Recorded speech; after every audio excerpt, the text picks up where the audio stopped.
Hello, everybody, and welcome back to the Games Done Quick Hotfix. Today we are having a Chained Echoes showcase. Before we get into that, just a few quick announcements. GDQX will be live from TwitchCon October 20th to 22nd. The event will take place on the Games Done Quick stage, as well as streamed live on the GDQ Twitch channel.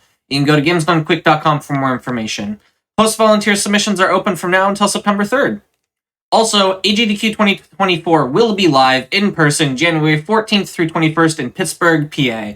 Run submissions are now open and will be open until September 10th. You can use !AGDQ in Twitch chat for more information. With all that said, I will hand it over to our runner and commentary. Let them introduce themselves.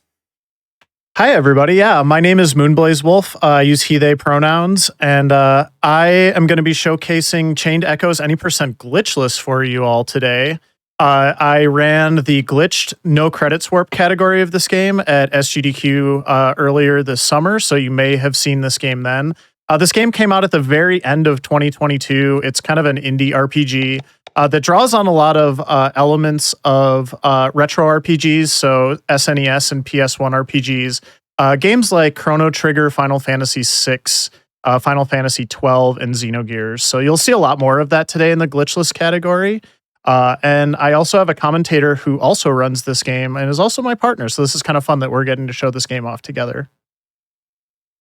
Hey, so I'm Ferric Fox, and I'm happy to be commentating Chained Echoes today. So as soon as we're ready, Blaze, feel free to launch the game and we'll get this going. Yeah, absolutely. I just wanted to show everybody it's accessibility options, but these are basically our difficulty settings for the run today. So the overdrive meter we'll talk about, we're going to make that nice and extra wide for me. And then enemy stats low will reduce mainly hit points, but also other stats. And then aggressiveness is going to be the percentage of the time that enemies will use their special abilities as opposed to doing like a basic attack. So we're going to kind of turn those down and we're going to give ourselves a nice wide overdrive meter. But yeah, we are going to be playing through pretty much the whole main story today. So sit back and relax. If you've played this game casually, you'll probably recognize it. If you haven't played this game, or if you're looking for a fun RPG speedrun, maybe a glitchless speedrun if you're more of a glitchless fan, I think you'll probably see on the estimate we're going to be completing this game in under 3:45 today. So it is a great, cozy speedrun. It's also pretty zippy. You'll see as we get going here. But yeah, I'm going to go ahead and just get underway. So let's go ahead and get started here in 3, 2, 1, go. All right, let's get some Chained Echoes hype in the chat for this run. Yes, nice cozy run with a cozy amount of hype. So yeah, so we're going to be starting off. This is kind of our first in a sequence of prologues here. And this is Glenn, and he is a member of essentially a mercenary crew. They're kind of like sky pirates. They use this really cool weaponry called sky armor. Ferric, do you want to talk about sky armor a little bit while I do these intro fights?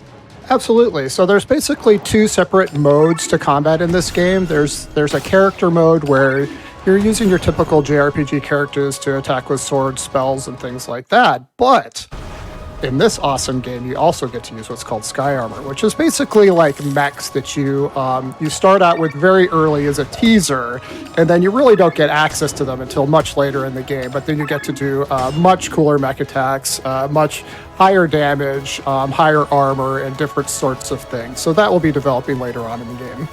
Yes, we'll get to that. But we have a ground combat sequence now, something a little bit more traditional. We're also joined by our friend Killian here. Killian uses a great sword, while Glenn uses kind of like a normal one-handed sword and shield. And we are on a mission. We're like mercenaries for hire, so there's actually this war going on right now. And we've been hired to kind of sneak in and steal this magical artifact called the Opus Stone. It is essentially, we'll find out more about it over the course of the run, but it is essentially a weapon of mass destruction. So we are on a very kind of like sensitive and important mission here. Yeah, and just to orient you a little bit on the combat, because things are going very fast because this is a speed run. And well, there the combat went. But you kind of have a couple different zones the next time we're in combat. If you look up in the upper right corner, that's going to be your initiative. That's the order that things are going in. The bottom right corner is going to show hit points, and then there's also tactical points for using your special attacks. And then the bottom left, which is flying by, is either just a basic attack, or as you scroll over, that will be your special attacks. Different characters, of course, have different special attacks. It's going to be a little difficult to see because it's going by so fast, but you will get the hang of it as we go. Yeah, we'll talk about some of the really important ones that we'll be using more repetitively. I say that in the nicest way possible. As the run kind of progresses. I'm also able to skip pretty much all of the cutscenes in this game, which is part of the reason why it does get to be a nice, comfortable speed run. For what is, if you play this game casually, I think most people finish this game in probably 35 to 40 hours. I mean, there's really a ton of content in this game. There's so much side content and cool stuff that's in this game as well. So, but yeah, we're just going to be mainly sticking to the main story, and we will get there pretty quickly in the grand scheme of things. So, and what you're seeing here, this is the first boss fight. It's just an intro boss fight. There's really not a way that you can do it wrong, but if you're speedrunning it, there's definitely a way that you can do it right. So what you're seeing right now after the boss is the cutscene skips. You'll see the little platypus in the left corner. That just means we're scrolling forward from a cutscene. And this game's a little bit tricky because the cutscenes don't all skip regularly. There's some that are a little bit more challenging than others, but the first ones are pretty straightforward. I actually did a little trick there. So even though this is a glitchless run, we do have speed tech in this run. I actually did a little trick there, which was I continued to hold down the cutscene skip button after I skipped the first cutscene. And in certain very specific ones that we have mapped out and tested pretty thoroughly, if you continue to hold that cutscene skip button, it'll give you what we call a quick skip of the next cutscene, which does save a couple seconds. So there's about 5 or 6 of those that we know about and are pretty confident in the run. So I also in a 3.5 hour run, those couple seconds do make a difference.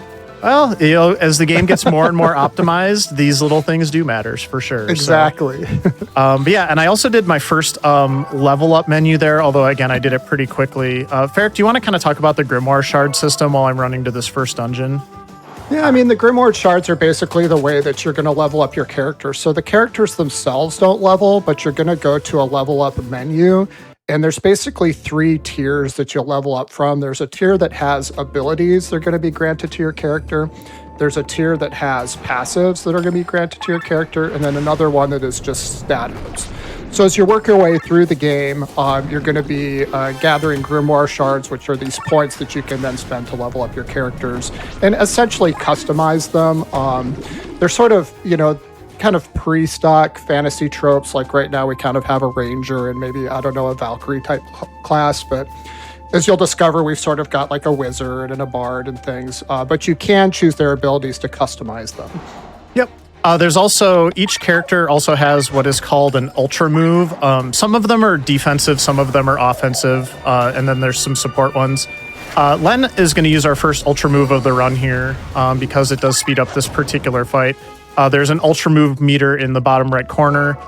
For bosses and certain other fights, you always get a free ultra move at the start of the fight, which is really nice. But otherwise, it kind of accumulates as you go through normal battles. So we do have 2 new characters here. This is Len. She's the Princess of Tormund, which is one of the kingdoms that we'll get to later on in the run. And then Rob is kind of like her guardian here. So they were actually in this other city called Farnsport, and they were kind of I don't want to say spying, but they're kind of doing like the typical princess thing where she doesn't want to be a princess. She wants to help like the normal people. So she was kind of in the town being part of like the city watch, basically. So we're doing another boss fight here. Go ahead, Ferric. Yeah, no, you're fine. So second boss fight here. This one's relatively straightforward. This is a sandworm. He does some basic sorts of attacks, but we kind of just breeze through him here and move on to the next section. So anytime you see the screen flash like that a little bit, that's the sign that the boss has been defeated. Just a very, very modest flashing warning for this game. You do get some white flashes occasionally after the boss fights. And then there is a cutscene sequence later on in the game that cannot be skipped that has a little bit more frequent red flashing, and we'll try to warn you about that in advance. Yep. I did get one request to watch the turtle races, so I think we'll go ahead and do that now. God. I was never more ready to watch the turtle races. This is not part of the speed run. This is just for fun. This is just for fun because it was requested that we watch the turtle races here at the carnival, so enjoy. And there we go. How can you not want to race turtles? I'm going for number 4. He's got a head on everybody else. Uh-oh, number 1. I was going to pick number 1 because I knew 1 was going to come from behind. That's not fair. I kind of wanted to slide it in here quickly, but yeah, this is a turtle races are very silly. Kind of a set mini game. If you actually talk to the turtles, you will be able to tell which one is going to win because there will be the extremely energetic turtle, like the one at the bottom there. But this is kind of fun. Like again, homage to Chrono Trigger. This is the game's version of the Millennial Fair. We've got another new character here. This is Victor. Victor is going to try to get a prize with all these chips that he won, and unfortunately got ripped off by another character, Sienna, who is basically a big old thief. So that's Sienna for you. Yeah, Zombie Infest. I have to agree with you. If you're not a fan of the turtle race, you can always just crank up the music and enjoy the music. This game has some fantastic music. I definitely have some favorites as well. The Sky Armor music is amazing, but the turtle race music is way up there. Yeah, that was actually like friends of the developers who made that one specific track for the game. Just kind of, if we're gonna do it, we're gonna go all the way. So we're gonna have fun with it. Yeah, exactly. So now we're controlling Sienna. You know, she's doing typical thief stuff. She's kind of, robbing everybody blind. We got an item there called a Sacred Water that I'm going to use here in just a few minutes. Those unlock what are called class emblems. And class emblems in this game, they're named after kind of like traditional RPG classes like Cleric and Warrior. And then when you equip them, you get extra abilities and extra stats. So we're only going to get 3 of them in the run today, but they're very, very good. And if you play the game casually, there's more emblems than there are characters, I want to say. There's like 10 or 12, so. Yeah, the emblems are really nice because if you want, you can sort of put an emblem on a character that's sort of well-suited for that. For example, Glenn, who you saw earlier, is a good warrior, so you can give him the warrior emblem. Or if you want, you can just mix and match them to give people different abilities, and it's almost like doing hybrid classes. So again, a lot of customization with the emblems. And you'll see the first class emblem fight coming up here in just a little over a minute. Right now we're in the leveling menu. You can see action skills, passive skills, and stat boosters, as I discussed before. Yeah, and basically the way progression works in this game is every time you beat a major boss, you get a Grimoire Shard, and then that's what you can use to pick a new skill. So that's what we were doing there. Now, one thing about encounters in this game, I will just kind of mention briefly. Every time I do an encounter, it's basically because I have to. There is really only 1 or maybe 2 optional encounters that we take for very specific reasons that we'll talk about when we get them. But the game uses a system very similar to like Chrono Trigger again, where you see all of the enemies on the map. There's no random encounters. There's no kind of like screen flashing to sort of drop you into a fight. Every time you get into a fight, it's because there's something on the map and you got a little bit too close to it. Now, sometimes you can evade the encounters by running around them in a very particular way, but sometimes they're just completely unavoidable, so we just have to fight them. Yeah, the encounters are interesting because the encounters are fixed. So from a speedrunning standpoint, you know exactly where everything is going to be. But there's a lot of variability because the initiative of the monsters and your characters is going to be different and the actions that they take is going to be different. So you never know quite what you're going to get. And this particularly comes into play with some of the boss fights where you have to have different strats depending on how the characters and the boss line up. Yep. Yeah, the way I've kind of figured it is there's like a range for, like your fast characters and your slow characters, like they get a better chance of going first or maybe being pushed back, but the game still has a random element to that, so.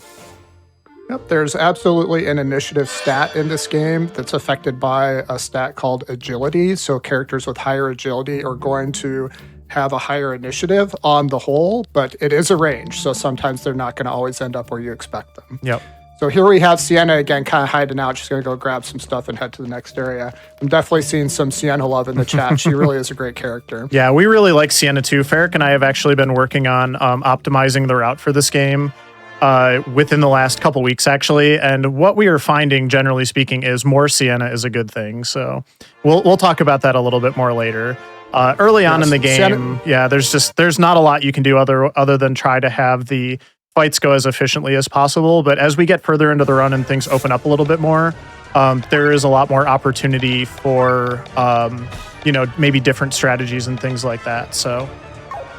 And the best descriptor for Sienna from a class standpoint is she's basically like a ninja. She has sort of ninja skills and then just thief skills. So she's got good attack, high crit rates, things like that.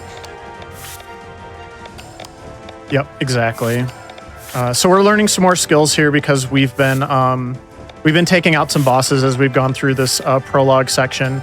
And we do have all of our characters here as well. I forgot one thing there. I want to put that there. So one thing that you're going to notice as we move through this next area with these particular monsters is kind of a key feature of the game, which is called elemental weakness. So some monsters are going to be, right there you saw the weakness, a little bubble go up, are going to be weak to certain types of elements. And the elements in the game are wind, fire, water, and then there's also a light and a dark element. And earth, but and earth, sorry, yeah. Yep. Some of the monsters have innate weaknesses, so if you've played the game, Poke, that particular monster is weak to water, so you use a water attack.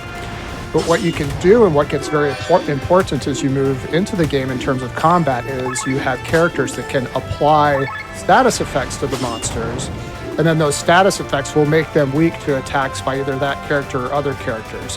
And that becomes critical for getting damage multipliers as we get deeper into the game and as the monsters get harder. Yep.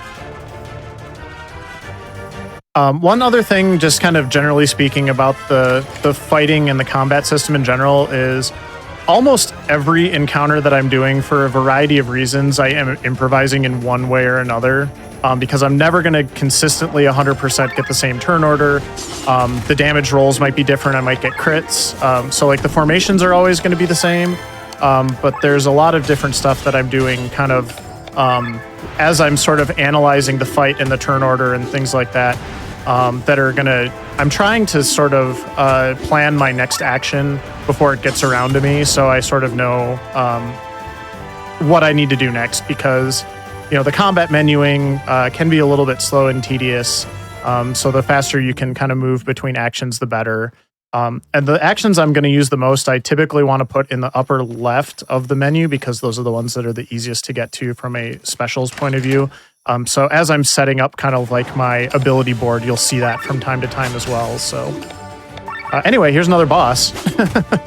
Yep, and just to describe again, you sort of got, as you slide over just one cursor movement, that's going to take you into your special abilities. So the special abilities that you're using the most, you just want to have one click over, so you don't even really have to think about it. You can just click and go and execute that special attack without too much trouble. Yep. That was Sienna's Ultra right there. It's pretty much the best single target damage that you can do with an individual attack for quite a while, so... for any sort of one-on-one boss fights that we're going to be doing, I'm going to be trying to use that as my main way of dealing, big amounts of damage in one hit. She also can crit it, which also adds like a bunch of other damage on top of that. So, and her special can also trigger an attack where she can do a multi-attack called Petal Storm that deals a bunch of damage and is not even an ultra. So, all very, very useful abilities. And I have to agree with Zacharias in chat, hard to not love Sienna, especially when she gets fast enough to take twice as many turns as everyone else. Yeah, here's a really good example true. Right here of how the combat works too. So I accidentally entered that combat too early the first time, and so it put me to the left of the formation. But you can actually enter it from the back, and then you can flee, and it'll actually put you in a spot where you can not enter it again. So there's going to be some fights throughout the course of the run where we do that too, where we can't completely avoid it, but if we enter it from the right angle, then we can run away from it, and then we won't have to deal with it again. So here's our first emblem encounter. I'll go ahead and let Ferret kind of talk about what's going on here. Yeah, so as we talked about before, the emblems you'll attach to a character when you get them, and it's going to give them statuses such as cleric abilities, warrior abilities, mage abilities. You have to have a special item called a sacred water to access these, and sacred waters are pretty hard to come by. But basically it puts you into this fixed combat. Once you come out of this, you have the emblem and can affix that to a character you want. We're not doing that immediately because that does generate some additional menuing. So the next time we're in our menus, we'll remember to do that and put that on the correct character. Yeah, I'll also just mention for the record, if anybody watches me run this game maybe like a couple of weeks from now, we just got the cleric emblem, which is essentially a safety in this run. I'm actively trying to route the cleric emblem out of this run, but I think for today, I felt like the safety was going to be more important to have in the run. So yeah, you might not see that cleric emblem in runs of this much longer. We're doing a series of tutorials here. The first one is for the blacksmithing. This game uses a crystal system. We're not really going to use it at all in the glitchless category, but we will be upgrading some weapons, so pretty straightforward just there. Just a shout out to Rocky Raccoon. Thanks so much for all those gift subs supporting Games Done Quick. We appreciate your support. Yeah, the crystals are interesting. So crystals, you can socket into weapons to make them more powerful. It's a whole realm of the game that I have not really explored, but for casual playthroughs, I think that it's extremely interesting, and I know that people like it a lot. Yep. We just did a tutorial for the deals mechanic in this game, which has to do with, there's collectible items. We'll start seeing them more when we get out onto the world map here in a second. They're basically like orange or golden baubles that you'll kind of see on the ground as you're running through the world. Those are actually getting pretty important to the routing, so I'll call out a couple specific ones that we are looking for later, because there's a specific deal that I want to get a little bit later in Act 1, so... because that's how you get a lot of like your crafting materials in our case and stuff like that. So, and one other thing I'll just mention before we head out of Farnsport here, people may have already picked up on this already, but it's pretty obvious in this cutscene. We do allow turbo in this speedrun, so you can have a turbo button for these non-skippable dialogue-driven cutscenes that can be a kind of a pain to mash through and a little bit of an accessibility concern. So we do allow a single turbo button in this game in this community. So. Yes, turbo is definitely your friend, and I don't think my thumb would survive without turbo. It's a lot of hitting the button. So yeah, you saw him. I'll show you here when a collectible comes up. You saw him just pick one up. I think that there's going to be one just to the right here as you head towards the house. So I'll point it out. But first, I need to open this hidden cave, because that's another thing. We have a hidden cave, which we're doing also for the reward board, which I'll also explain in a second. But yeah, as you go up here, that little plain stone. So those are called collectibles, and you have to get a certain number of collectibles to open up boxes on the reward board. The reward board is a separate area that we're not going to open up right now for speedrunning purposes, but what it does is it gives you extra access to ability points to level up your characters. It gives you access to money, and it gives you access to items that you need to essentially craft better equipment for your characters. So you do want to grab those. There's another one right there. Those little baubles when you see them, so that you can obtain the items off the reward board that you need for your party. Yeah, and we're also abusing a couple other, I guess, sort of like overland mechanics in this game. One is the hidden cave system that I mentioned. You kind of will see a breakable wall. You can bust through it, and there's something behind it. In that case, money, which we need.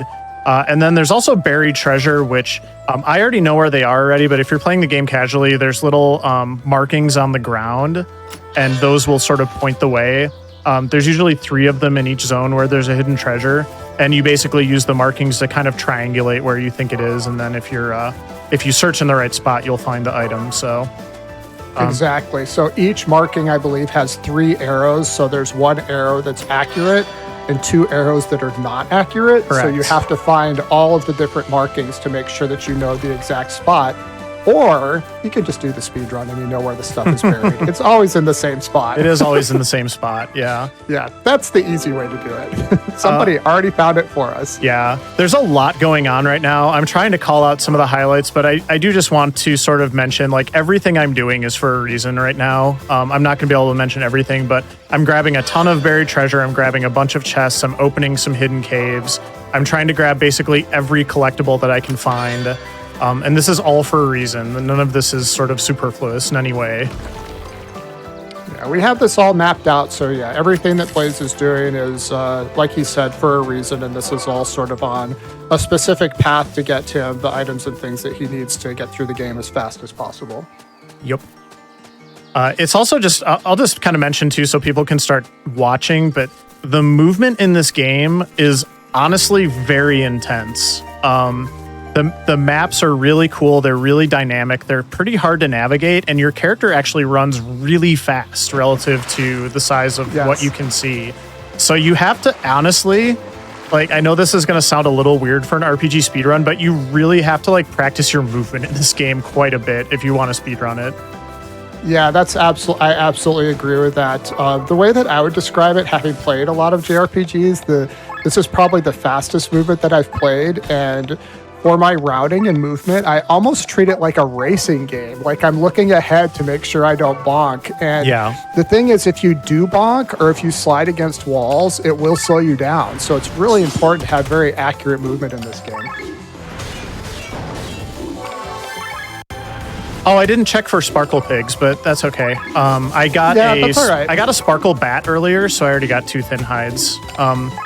So when you're fighting basic monsters, you can, if the monsters have little sparkles around them, that means that they're extra special, and that means you really want to kill them because they're going to give you special items that you're going to need later on. And if you don't get those items to drop from the monsters in the world, you're going to have to buy them. And particularly early on in the game, money is a precious resource, so you want to get as many drops as possible. Yeah, that's the main. Like, if I had to summarize what Ferric and I have been working on lately, we're basically squeezing as much out of the early game as we can with the amount of money that's available. So we're trying to find little synergies with things that get you more money and more resources as well. So what I'm doing right now, I've been doing, again, kind of like some random fights and stuff. I'm about to open the reward board after this fight, and I think it'll kind of make sense why I've been doing what I've been doing. So just hold tight for just a second. And all will be made clear as we finish off some sheepies here. And yes, False Shadow, I agree. This game does have a bunch of movement tech, and it really boils down to you have to be on your A game with the movement at all times because the movement is so fast, and it does punish you if you run into things.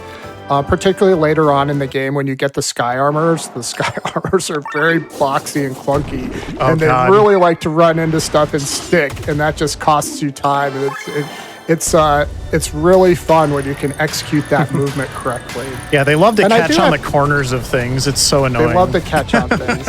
So this is another class emblem fight. We're picking up the warrior emblem now, which will be very useful because it's going to give us basically an AoE ability for whatever character we put it on. And we're generally going to put it on a character that has very good damage output, making our combats go much faster. Yep. And I also have to say it's got my favorite monster in the game, which is the Slorse. Whenever I see a Slorse, I just smile and get happy. So Eric is a big Slorse fan, yeah. So I'm a very big Slorse fan. So yeah, I kind of hope that made sense why I was doing some of the random stuff. Seemingly, when I was running through that first area, it was all to get a particular chain so that I could get another sacred water off the reward board. Because the reward board will give you rewards for completing certain tasks. Whoops, I did not mean to talk to you.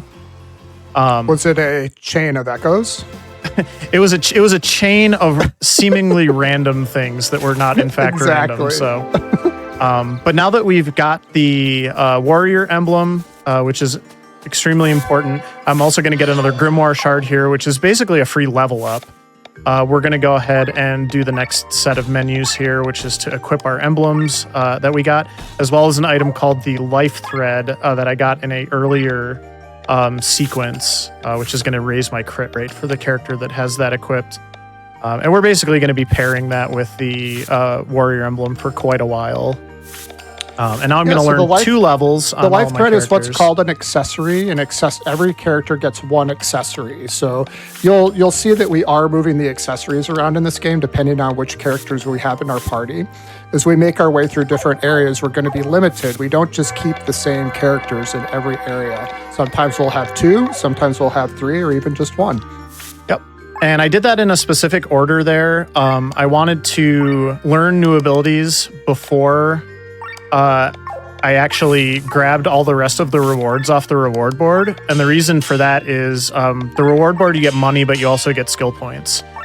So by learning new abilities first with that Grimoire shard that I pulled off of it, I was able to actually funnel some SP into those abilities. And kind of like money, the SP routing in this game is also fairly tight. So at this point, we have basically gained an extra level. We've got our characters equipped. We've got some nicely upgraded weapons. And we're kind of good to go for a little while here. So now we're going to be doing a lot more of like story stuff and less stuff that is seemingly just kind of running around this first area here. And yes, you know, Yoshi 66 and Cal 2525, I agree with both of you.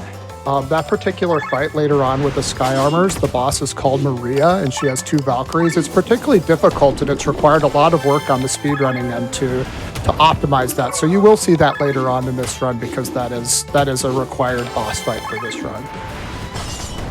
Maria. Ferric, have we solved a problem like Maria yet? Do you want me to? I will sing when we get to Maria. How about that? No, it's not. No singing? Is this a no singing run?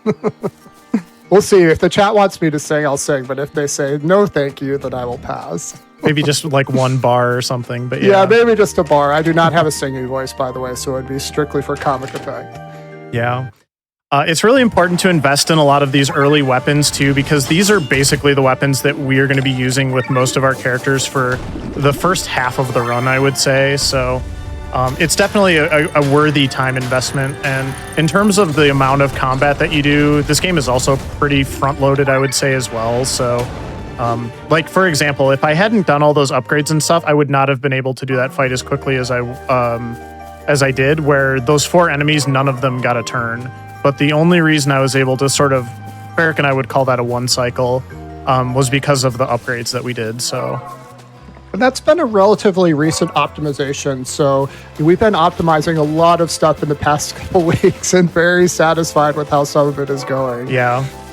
Just to give you a little preview, so I also dropped 1 upgrade level on Len's weapon. That's actually for a fight about half an hour from now. So.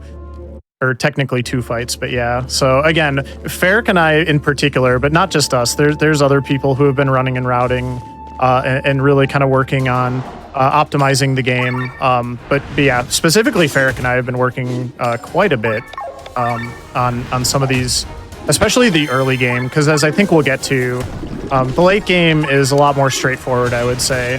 So now we've gone into the Eternal Flame Temple. It's a very spooky area with zombies and ghosts. I think those are the only zombies we fight, but we're going to be coming up on a couple ghost fights. I actually find the ghosts to be very interesting as a monster type, because the first attack that you do on a ghost, they will generate a shield to that type of attack. So attacks are either physical or they're magic.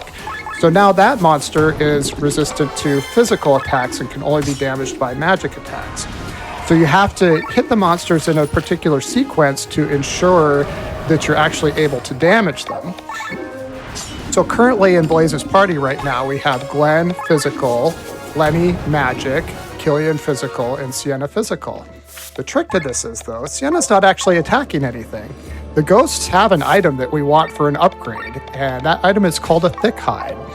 Sienna has an ability called Pilfer, which, if you listen carefully, has an awesome sound effect.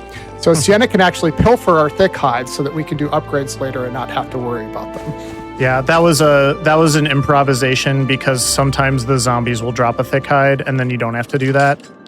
So now I've got a few more ghost fights that'll go a little bit more by the book, where you sort of have to alternate physical and then magic. And ideally we want to use magic first and then make them and then finish them off with physical, but we also kind of have to take what the game gives us. So right there, I actually just sort of skipped a turn with Rob, because then I got 2 magic attacks in a row. I can make this one magic immune, which I don't care about because my stronger attacks are the physical ones. And then Glenn is my main damage dealer at this point, so I can kind of finish it off with him.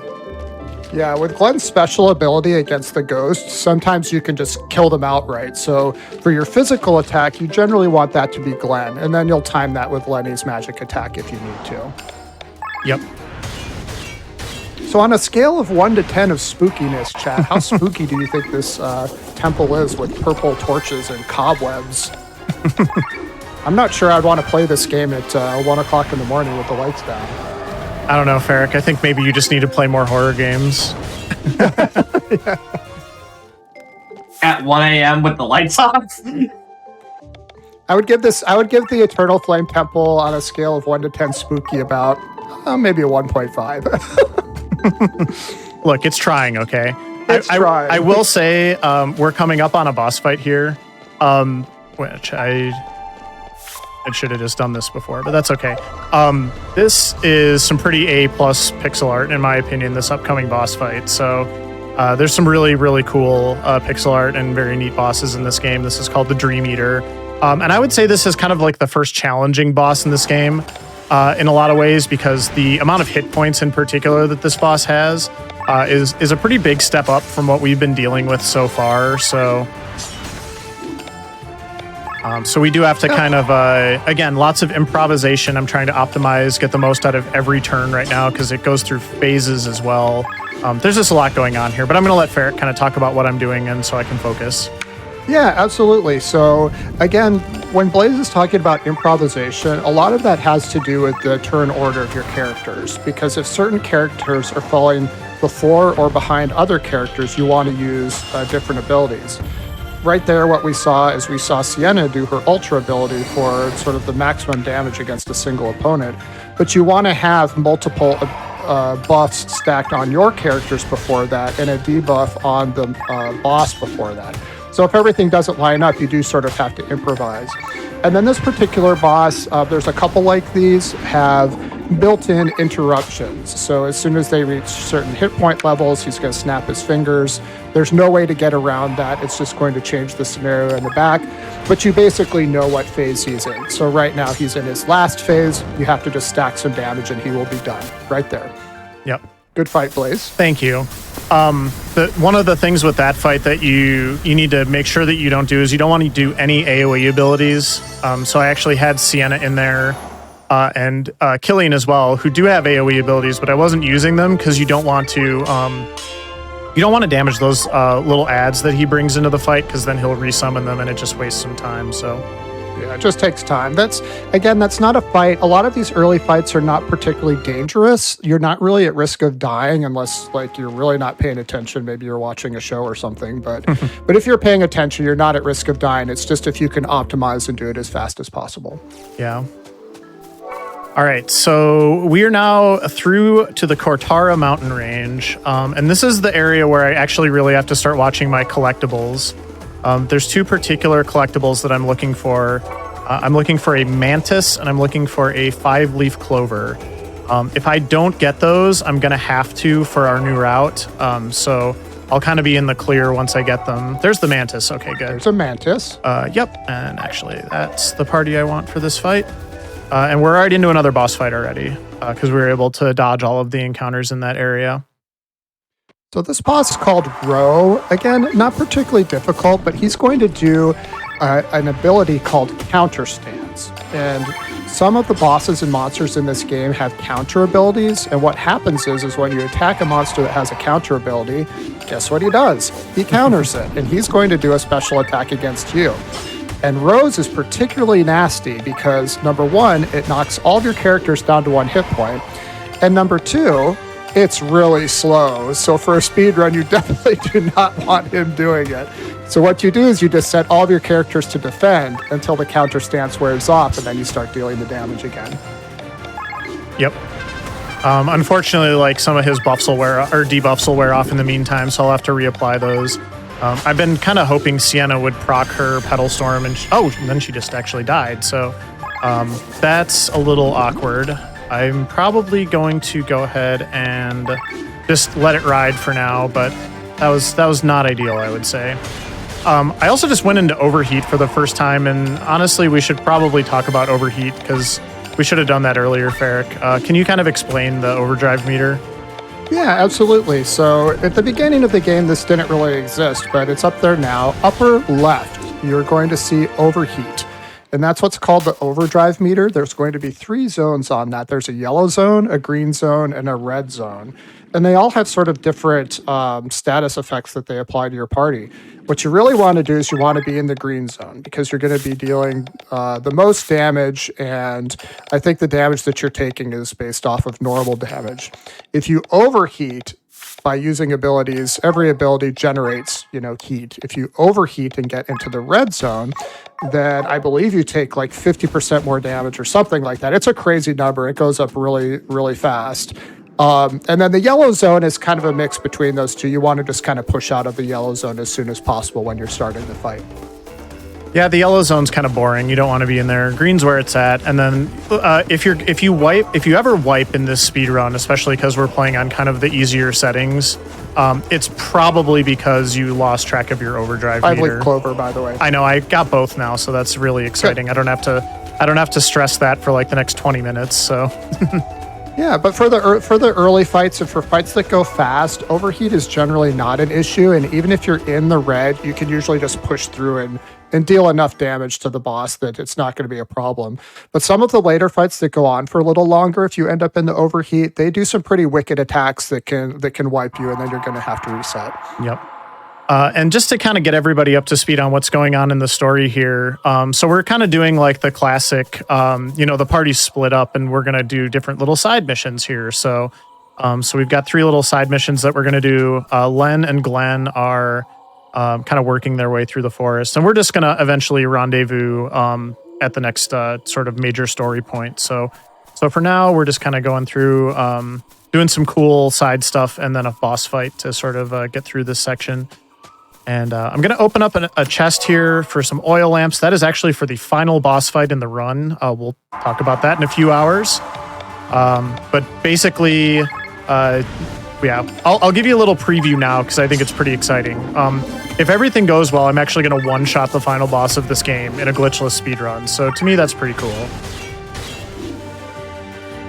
And Dukester999, yes, you're right. The one other piece of the overdrive meter is the costs of your special abilities that use TP. Things will cost more if you are not in the green zone, and that can really sink you too if you have a certain number of attacks planned out and they're costing 50% more. Then you just are going to run out of TP very fast. Yeah, that's actually a big problem too in the fights that go a little bit longer. So.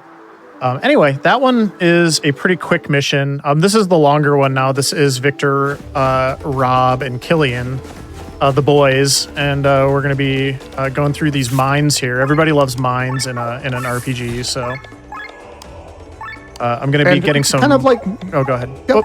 So we're purchasing right now and getting our character set up. And sort of like I alluded to earlier, a lot of games you acquire characters and you can sort of swap them in and out at will. In this game, you get preset parties where sometimes you'll have 2 characters, 3 characters. And then as you get towards the end of the game, you basically have your full complement of people that you can swap in and out in any way that you might like. So when we're setting up the party right now, we have... we're giving our stat ups, we're going to get our equipment set up, and then we might need to swap around some accessories and things like that to make sure that the best characters have our best items. I also have to make sure that stuff is where I want it and sort of expect it to be. And also sometimes if you have like a full... if you have kind of like a full list of abilities already, it actually won't equip new ones, so you have to manually go in and equip them. So I just learned a really important ability for Rob called Water Attack. And because Rob had the Warrior Emblem equipped, there wasn't a slot for it to go on, so I had to kind of do that myself. But there will be a few points like that as the run goes along. But we were talking about this a little bit earlier, and I think we'll kind of get a better demonstration now because this is like our first actual... elemental debuff combo that we do. So I think I'll just go ahead and kind of explain it really quick while it's going on the screen here. So for a lot of the fights that we're going to be doing now, Victor is going to be using an ability called Basso Profundo, which is going to use the inflict the dry status debuff, which makes an enemy particularly susceptible to water attacks. And now Rob has the water attacks as a passive. So now Rob is going to basically deal water damage with every attack that he does. And this is pretty massive damage. It's double, actually. if it's specifically those debuffs like that. So yeah, a lot of damage coming enemies' way now. It really opens up a whole new set of things that we can do. And we're also doing mine carts, and I have to make sure I hit that switch. So anyway. Yep, so exactly. So this is the first area where we get to sort of start using Victor's strengths. Victor is the guy with the cool rapier at the top of the screen there, and he's basically our bard. He's kind of like a bard paladin-ish thing because he can wear heavy armor, but he's a bard and has a trumpet. I don't know. I guess he does both things, but yeah, he's basically applying those elemental debuffs to the monsters, and then we abuse Rob's ability of water attack to exploit those weaknesses over and over. So there's dry right there. And Rob has water attack set as a passive, so he's going to deal additional damage with each attack. Yeah. Very nice combo, and probably, I mean, we haven't tinkered with it too much, but it's almost for sure the most damage that you can deal with one character. Yeah, just for reference to that as well. I mean, this is so powerful in kind of like the combat mechanics of the game. This is actually how we beat the glitch speedrun as quickly as we can too, where we fight the final boss in under an hour. And we're able to do it because we can do all this extra elemental damage. The biggest limiting factor at this point is honestly the fact that Rob himself is just very weak at the moment. Rob's a little bit of a late bloomer when it comes to physical damage, so he'll get there, but he's going to take a little bit more time than like Glenn and Killian early on are really the ones who can bring a lot of damage. So. And Yoshi66 with power swing with a bow. That's kind of funny to imagine. Yeah, I don't imagine him swinging the bow. Maybe he's doing some sort of like a Legolas type thing with multiple arrows. Yeah, exactly. That would make a little bit more sense. Yep. Works for me. Works for me, exactly. So we're going to come into another minecart fight. There's no minecart races. It's on a fixed track. You do have to hit the switch, though, to go to the correct area. If you don't go to the correct area, you can get poisoned or you can just die. Yeah. So you have to make sure you hit the switch at the right time. It is prefixed. There are not new maps with the minecart. So for this one, it goes through a straight area and then you're going to go off to the side to finish the combat. The game also loves to default your memory cursor to one of the switches without telling you when you use certain abilities, which is always a bit... it's a little bit of a struggle, especially when you're kind of learning the run.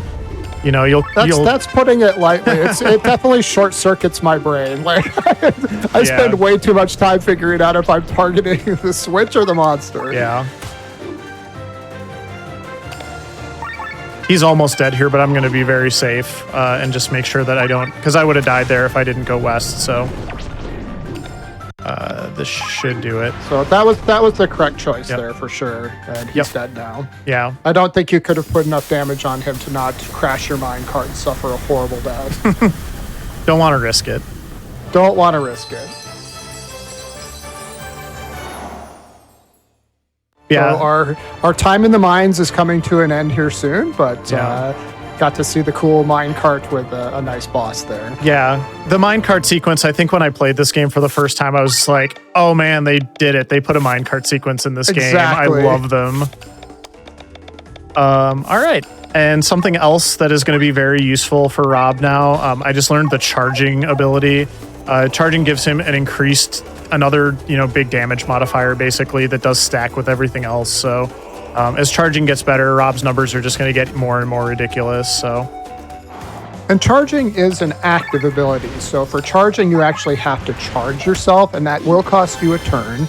But then the next turn, you're going to deal, I believe, 150% damage, which is very nice because that does stack with the other abilities. Yeah, I think particularly if Rob goes before Victor, it times out nicely because Rob can charge, Victor can apply the elemental effect, and then Rob can attack for a huge damage burst.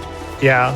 I believe it starts at, I believe it goes 125, 150, 175. But yeah, it is a ton of extra damage, especially when you consider that it stacks with everything else. So, we're kind of building up Rob. Rob is going to be our glass cannon as the run goes along.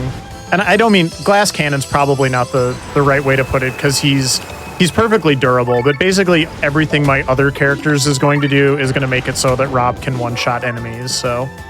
Yeah, it's supporting Rob. Yeah. Or it's just chip damage. Yep. So Kaji Mandias, this run, the world record right now, I believe, is 3 hours and 20 minutes for this run, which is the glitchless run. A typical speed run for this is between, 3 hours, 45 minutes, and 4 hours. Yep. And we also definitely, this run is very safe and pretty easy to learn. I've written a pretty thorough guide for it at this point. So again, if anybody is interested in learning this run after watching it, be more than happy to teach you. The Discord for this community is very good and very supportive. So there's a lot of resources available specifically for this category, because I think this is the one that people kind of enjoy the most, at least at this point. The runners who are more active are doing the glitchless category, so... So here we have another boss fight, making good use of our new abilities. This is a character that recurs throughout this game. I believe his name is Toma. Yep. I don't know exactly what his history is because I don't know a lot of lore of the game, but he certainly seems like a pretty cool character and maybe somebody that I would want to have on my side instead of throwing a bomb at him. But in this particular case, that's what happened. Yeah, he's kind of got some history with Rob's family is a lot of the story. So I gotcha. Just a little bit funny at the end there, a little bit of optimization. So you can actually defeat the enemies while the bomb is still on the field, and you actually have to just wait for the bomb to explode before the fight ends. So I was just defending each turn there until the bomb blew up at the end because I knew that Tomo was dead because he stopped moving. So anyway, funny. Just funny little stuff like that. So yeah, I usually like to knock the bomb back at him and then have it blow up for the end. Yep. It's style points, right? Yeah. We got a very big weapon upgrade for Sienna there, the Wakizashi, which was just a hidden treasure in this area at the start of her prologue. And then we found some more money there. The Wakizashi, I know, is Ferrick's kind of like big contribution to this run. Really maximizing, again, Sienna. We talked about that a little earlier on. A lot of our optimization is revolved around using Sienna to kind of deal tons and tons of damage to get us through fights that normally would take a little bit longer. And that all starts with the Wakizashi, and then we're going to kind of upgrade it as we go along. So, yeah, you could Sienna, even say I'm wacky for the Wakizashi. the Wakizashi, yeah. I like to call it the Wakizashi because I'm wacky for it. Yeah, this I'll be here all week, everyone. I'll be here all week. This scene right here reminds me a little bit of Locke's South Figaro sequence in Final Fantasy VI. I know, Ferrick, that you won't understand that reference particularly, but we're going to be kind of sneaking through some checkpoints and stuff like that, not really doing a lot of combat. And then we are going to, you caught just a glimpse of them there, but we are going to be picking up another character here in just a second who I know is a lot of people's favorites, so... Character we're going to be picking up is Bethraz. Bethraz is awesome. He's basically like our mage. Because we're speedrunning this, we miss a lot of his dialogue, but he has a very interesting backstory, and he's just a great all-around character. Yeah. And I promise we're not going to lore dump too much other than just kind of introducing the characters and kind of explaining why the things on the screen are happening the way that they are. So the story for this game is really deep and really interesting, in my opinion. So you can definitely check it out. I did check before we started today. It is unfortunately not on sale on Steam right now, but it is $25. And for a game that you will probably dump, even if you just play it casually, 40 to 50 hours into is definitely worth it, in my opinion, if this looks good to you. So we've picked up Bethraz now, and Bethraz doesn't have any sort of level ups or abilities, so we have to find the right time to do that. And Blaze just jumped in, and he's going to take care of Sienna at the same time, which makes perfect sense. Sienna got an ability called Kesagiri, which is a single target attack for nice damage. And Bethraz, as you can see, has a lot of sort of magic stat ups. He also has a critical ability called Draw Iron. Draw Iron is similar to Victor's Basso Profundo. The Basso Profundo applies dry to your enemies. Draw Iron is going to apply heavy. And what we'll be able to do later on, which is going to be fantastic, is apply both dry and heavy to our enemies and have Rob be able to attack both of those elemental weaknesses. So we get multiple damage stacks and can start dealing huge amount of damage, particularly one-shotting just the basic monsters. Yeah, it is a bit of a ways off, but yeah, it'll happen. Just rearranging my menus a little bit there, so it's kind of the order I prefer them in. We do have another boss fight coming up here that is, it's one of the longer boss fights. We need to be, sit back and get cozy for about a minute on this one. I don't know about that. Or do we not? Well, it looks like Sienna wants to take a bunch of turns, so... So this is the first time you get to see Bethraz really in action. He's using an ability called Berserker, which is going to give him a 50% damage multiplier on his next attack. And then the big gun. That's Bethraz's Ultra. We will be seeing a lot of that big gun because it is just fantastic damage, particularly for point damage. Yeah. Just to keep it real for a second, I didn't have to do that, but I love watching that animation, so I did it anyway because I want to give myself and the fans what they want. So there you go. This is an unskippable cutscene, so I'm kind of just powering through it, and then we were going to be reuniting everybody. Although Bethraz is going to take off, he's not sticking with us for the moment. We'll see him again soon. Mm-hmm. He has things to deal with. Yeah, pew pew laser beams, definitely. The Bethraz with the big gun. The first time I saw that, I was like, that's unexpected. Yeah. but that's kind of how this game is. It's just a nice mix of fantasy and sort of like mech sci-fi. Yeah, one of my low-key like favorite things about playing this game was they don't really tell you what the ultras do when you get a character. They just have an ultra. So, like, you kind of just get to do it and find out what it does. And some of them are definitely not what you would expect. So, if you play this game and you have a character that you haven't used their ultra yet, do yourself a favor and just, like, do it randomly sometime. Oh, yeah, that's right. Like, I mean, I've played this game a lot, and I would say maybe a week ago, I accidentally hit an ultra on a character that I had never used it on before. And I was like, what is this even? Like, I was just laughing. It was like the weirdest animation. I'm not going to tell you which character it was. Yeah. But I think you know which one I'm talking about, Blaze. I do. I didn't get a newt. Well, I have never not gotten a newt before. That is very strange. All right. Well, we are going to be probably short some upgrades, so I will have to be thinking about that a little bit here.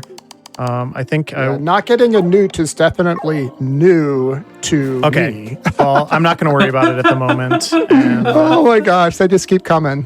Hope you like them.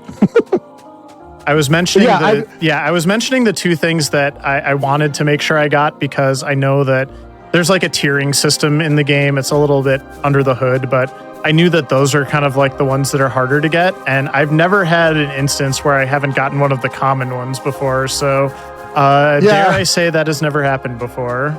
That has never happened before. And we were specifically running through the areas. And I said, yep, you got the mantis. Yep, you got the 5-leaf clover. And then no newt. Like, that's just very strange. Yeah, it'll be fine. It's just not going to be optimal. It's not optimized, yeah. Yeah, but we'll still make it work. So I missed it. You have a level 1 Wakizashi? Yeah, I can't upgrade. I couldn't upgrade anything because I don't have the other materials. No Copus upgrade. Okay. Yeah, I don't think so. I can check the Copus, but I'll probably just kind of roll with what I got and live sounds with it. good. So now we are going to rescue Lenny. Lenny gets rescued multiple times in this game. I'm not sure what Lenny's been up to that she gets captured so much, but yeah, we're basically running through some sort of creepy dungeon underneath the inn that we went in before, I think, right? Yeah. And rescuing Lenny. Lenny gets in our party again. We're gonna do some quick swaps and head out to another boss fight.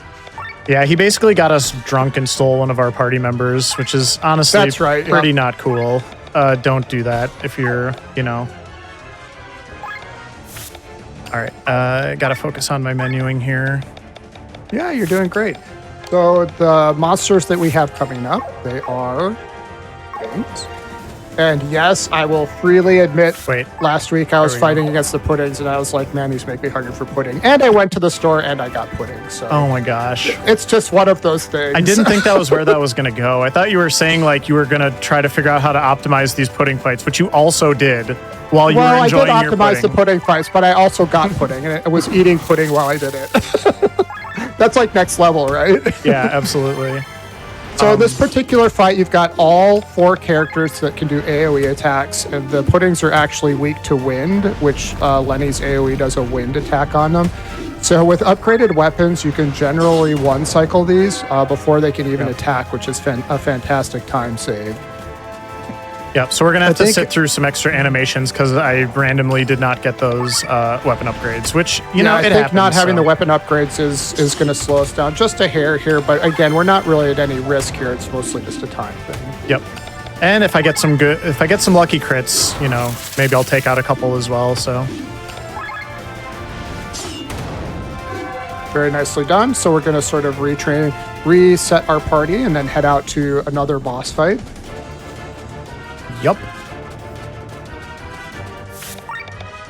So this particular boss fight, from a speed standpoint, we really do want to go fast, because if you let it go too far, this boss does an ability that not only absorbs damage, but will heal the damage that you do to her. And talk about slowing down. That is going to slow you way down. Yep. So we need to kind of get her before she gets to that ability. And with our new strats, that's generally not a problem. So we're going to let Blaze focus and lay the damage on here.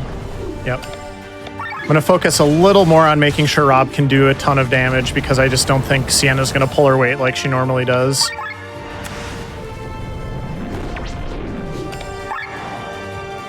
One of the nice things about Arlette is she's already weak to water attack by Rob, so we don't have to use Victor's ability unless we want to deal some additional damage to her. So, okay, she didn't get the infusion effect, which is nice. So thank goodness. She should be almost dead now. That should be it right there. We're close. Yeah, we're getting there. We're almost there.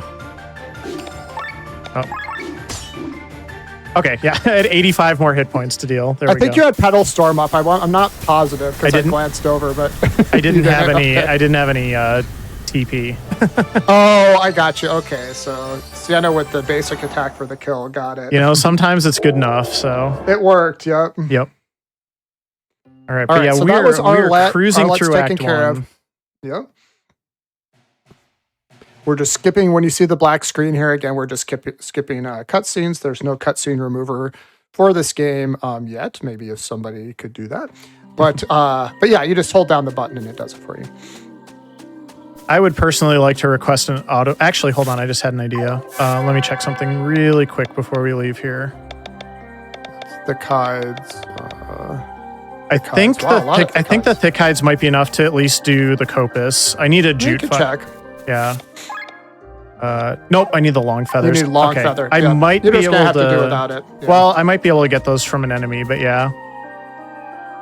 We'll see. I have to decide how ambitious I want to be about this. It's not that huge of a deal, honestly. Yeah, it'll be okay. These are just our new strats, so. I know. So here we've just got a couple little guys that we can take out relatively quickly. I think these are skippable, but I was not aware of that, and I don't know how to do that, so we'll just go ahead and get them taken care of. Yeah, that's the word on the street.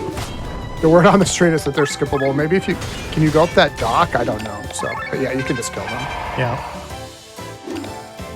This was something. This is something the world record runner told me last night at about 1 a.m. and I was ready for. We need to verify. So, yeah, yes, we need to verify. Yep. So the one other thing I forgot to mention about combat, and you can't see it right now, we have to be in combat for you to see it, but in the bottom right where you see the characters and their hit points and tactical abilities, you'll also see, and this may just be intuitive to a lot of people, but you'll also see the character behind them. That's a swappable character. So the character that's in the party, if you want to do a hot swap while you're actually in combat, you just hit a key, it's right 1 on the controller, and it will swap the other character in. And that has very specific uses later on as well. I decided how I'm going to get around this, by the way, with the upgrades. So we'll take care of that. We want those upgrades. Look, we worked so hot for the upgrades. We really worked hard on these new Wakizashi strats. Give me that level 2 Wakizashi. I want to show them off. This is your legacy right here, Ferric. I know. Sienna strats for the win. I love her. She's great. Yeah, I've got a backup plan in mind now. Just Midi Finn, you got to hug the bottom trees to avoid them. Okay. So we got a tech tip for Minifin that you have to. Yeah. They are avoidable if you stick close to the tree. So I will keep that in mind for the future. Thank you for that tip. We're going to grab a valuable item out of this chest. Oh, there's just a sacred water sitting in there. So if you remember, the sacred waters are what we use to do the class emblem fights, and we will need to do one more class emblem fight quite a bit later on. That's for the shaman emblem, and the shaman emblem will be given to Bethraz to basically up his magic abilities. Yep. We're going to be doing a fair amount of story stuff here for the next few minutes, so kind of catching up. We're in Tormund now, which is they're kind of like the really aggressive kingdom. They're the ones that I don't know if we know this yet, but they have that weapon that we were talking about earlier. It's actually called the Grand Grimoire. And Len is kind of like the princess. Like I said, her brother is kind of a jerk. So that was him right there with their really, really aged father who's the king. But the brother is the one that's kind of pulling all the strings. And Len's trying to sort of get him to not do a war crime. And he's just like, I just want to do a war crime. So terrible. Yeah. And so this particular routing that Blaze is doing right now is a little bit of a new development. You can go grab an accessory in this area that's called Charm of the Learner, and you can give that to Bethraz. Charm of the Learner is going to give him accelerated skill point generation. But again, it's kind of like a safety strat. You don't really need it, and the time save is not insignificant. It's probably about 20 seconds. So what we're doing now is we don't typically do this, but we're going to run to the Adventurers Guild here, and the Adventurers Guild has a lot of items that we need for upgrading our weapons. We'll see if they've got the items that we need to get the Wakizashi upgraded. Yeah, it's pretty expensive stuff. So. And actually the Copus too. Yep. I'm going to just kind of keep it modest for now because I don't want to overcommit my money because money's pretty tight in this run, but I believe that will get me a couple of upgrades. Yeah, the cost of those, we don't normally factor that in, so we'll have to see how that shakes out, particularly in Shambhala. We'll see how that shakes out for you. Yep, it's fine. I'm committed at this point. It'll just be what it's going to be, so. Let's do it. So now we're heading into the castle. We will be coming up on Rob and some plate breaking. Shame on you, Rob. What did you do to break that plate? What did that plate ever do to you? There it is. It's broken. No. Well, and then he shames the servant because he's just terrible Rob. So the way I like to describe Rob, he's a bit of a jerk. The way, that is also a way I like to describe Rob to people. But no, the way I like to describe Rob to people is if anybody liked Final Fantasy Tactics, the character Argus. Rob basically starts out as Argus and then he gets better. He gets better. He gets a little bit better. He develops as a man. Yeah. So this is an unskippable cutscene. Here you're at the inn in Tormund, and you're going to be getting a little bit of backstory on what's going on with the grimoire and stuff like that. And then after this is all done, we're going to get our party set up and essentially do an escape sequence. Some guards show up and we will have to mow down some guards to get out of here. The speed tech for this sequence is Cameron's going to tell us a story in 3 parts, and we do not want to duplicate any of the parts because he will repeat himself. So pretty advanced stuff here. If you just hold down the turbo button, you will be here a very long time. Yeah, he will basically never stop talking. Yeah, exactly. It's like, really? You've told us that 10 times. No, you have to scroll through the menus manually and then just try to do it as fast as you can. And that was very well executed. Good job. Oh, thank you. All right, so now we don't have Rob, which is pretty awkward because I think everybody noticed Rob has been the bulk of our damage recently. So we're going to kind of learn some skills and we're just going to do the best we can with the party that we have at the moment. And we do have a shout out from Ian Martin to you. Oh my God, I never saw that before, but you're right. Rob is totally Argus. Hey, so we have some confirmation. Only a little better. Marginally better. Marginally better. And then I'm going to actually do some level ups here, which again is a fairly new development to try to kind of squeeze as much as we can out of really these fights that are coming up. Attack up, yeah. Oh, you can do both. Good. Okay. And then Poetic March, which I'm not going to use right now, but I'm in here, so I might as well. So, but yeah, we've got these guard fights, and we'll just see how they go, because normally my weapons are a lot better here. So probably be a little longer than usual, but go ahead, Ferric. Well, I think that we'll still be able to get them after their first attack, and they will not get a second attack, but we might have to go through multiple characters to do it. Yeah. So there we did it. So that wasn't terrible. Yeah. It's going to be just like old times before we... It's just like old times, exactly. Like, this is the problem. 2 weeks ago. This is the problem we were trying to solve, but yeah. Yes. No, but this was like when I was figuring out Sienna to begin with. Like, this is sort of what I was doing. Yeah. So, and then we upgraded Sienna.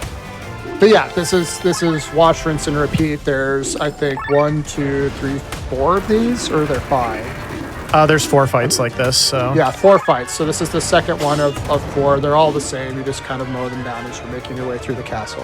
Yep. Yeah, Petal Storm is one of Sienna's abilities. It's kind of unique in the sense that it has to be activated, and there's just a percentage chance that it's going to proc, and then you have to use it as one of her specials. I don't think any of the other characters that I can think of have an ability where it has to activate off of a previous ability that you do. But when you get it, gosh, it's great single point damage. It's like 3x, 3 attacks, 1x each, if I'm not mistaken, and then she can crit off of any of those. So she usually crits off at least one because her crit rate is like in the 30 percentile. It's very high. And that's math. Did you just do math on stream? I just did math. Oh boy. That's okay. Don't tell anybody, but I'm secretly doing some math sometimes when we're doing fights because I'm counting hit points. It's the M word, exactly. Counting hit points. That was weird. You did Killian's Ultra and there was still one left. That's a shame. So. I did Glenn's Ultra, actually. Oh, I missed it. I thought you did Killian's Ultra. Nope. Oh, I see. Yeah, I see Glenn's. Yep, there it is. All right. So now that we've taken care of those guys, we need to get out of Tormund and get on with the show here. I think we've successfully escaped. Yeah. Glenn's appeal to her brother's reason did not go well. He sent the guards after her, so now we're doing this. Yeah. A little bit of speed tech coming up here. I just want to call this out. So I'm going to lure this gazer up here, and then while he's resetting to his sort of natural spawn point, I'm going to run past him. So sorry, that's one of my favorite. It's a glitchless run. I don't have a lot of stuff to show off. It's kind of like cool speed tech, so I like to call that one out. Oh, and I love that because I had to practice that. I was like, why can't I do this? And you would show me and you would just like do it the first time, and then I figured it out. And now like I get super excited with the gazer too because it's like, look what I can do. I don't have to fight the gazer. Yeah. It's such a silly thing. So now we're just making our way up through some of these maps, and let's see, we're going to zone in here to Perpetua. Perpetua is a very cool place. Speedrunners hate it, but it's very cool. It's got pods, it's got water, it's got monsters to run around, it's got monsters to fight, and it's got like a roach at the end. So what's up with that? Yeah, it's got it all. And then, whoops, I thought that was not going to do that. All right. There we're just pulling stuff off the reward board because we're getting skill points for that, and we basically have our full party here. There's one other member that we're going to get a little bit later on that we literally don't use at all, ever. She never gets used once. Well, she gets used once when she's actually by herself and there's literally no other party members to use. But we'll get to Amalia. Yeah. Yeah, but for the rest of the game, you don't use her at all. So these 7 are your final 7. So anytime you get skill points, they will be assigned to all 7 characters, which is very nice for leveling them up. Yeah. To be fair, we're only going to use Len in like one more fight the rest of the run too, so tree plot, any crystal stuff routed into the run. Not at this time. The only time you use the crystal is when you're doing the blacksmith tutorial, and then you're just swapping it in literally as fast as you can. So no, we do not use any crystals in this run. Nope. We do in the glitched run though. There is an ether killer crystal, and the final boss, one of the final bosses, is an ether type, so it deals extra damage to them. But that's about it as far as the crystals go in the speedrun at the moment. So now we're fighting some owls, and from Hana the Hunter, the only surefire long feather drops would be stealing them from the King Owls. Yep. So that's a little late for us, or getting them off the Cortara emblem reward board. And we do not do the Cortara emblem in this particular speedrun. We've experimented with it, but it just really doesn't give us the juice that we need like the other emblems do. So we do not do that right now. Yeah, so I think the emblem that individual is referring to it's called the bandit emblem. And I actually used it in the run for a little while, but the funny thing about the bandit emblem is it actually makes your characters too fast. Like they get all these extra turns that you don't need later on in the run when really all you want to do is one-shot things with Rob. So yeah, it's a pretty powerful emblem, but it's just not good for the powerful. run. We put it on Glenn and we were like, wait, Glenn's going too often. Yeah. So like, what are we supposed to do? Glenn, calm down. Yeah, Glenn, please, you're messing up my turn order. So what we've done now is we just have to grab these. We grabbed some water, and I guess we're watering pods. I don't know, but we're running around and giving the water to all these different pods, and then the pods are producing these purple lily pads, which create new paths that let us get to more pods. Oops. And once we've done enough pods, then we will have access to the next area. It's all fixed maps. There's no RNG here. If you know the routing, you can do it perfectly. Yeah, they're kind of like fungus, I think. So yeah, we're encouraging the fungus to grow in this really interesting area, which is like, it's kind of like a dead area too. I don't know how to describe it exactly, but it's like a death swamp, I guess maybe is a good way to describe it. Yeah, that sounds about right. It's a very dense fungus though, because it can support the weight of your entire party. Yeah. All right, so that is all of those. That should do the trick for the fungi, and now we're just going to head up to the next area. And now I get to figure out, this will be interesting, because this is where the next, it looks like I have plenty of money actually, so. You're doing pretty good on money right now. Yeah, I was a little nervous about that. So first thing I'm going to upgrade is the recurve bow, because that is definitely the most important thing. That's required. Yep. Oh, that took a long feather. Okay, so that is one left. Okay, so I can do Wakizashi once, and then I can finish the Kopis. I think that's good enough for today. Mm-hmm. Yeah, Kopis +2 over Wakizashi +2 for sure. Okay, very good. And now we're going to be moving on to our next boss fight. I have to equip stuff. Mm-hmm.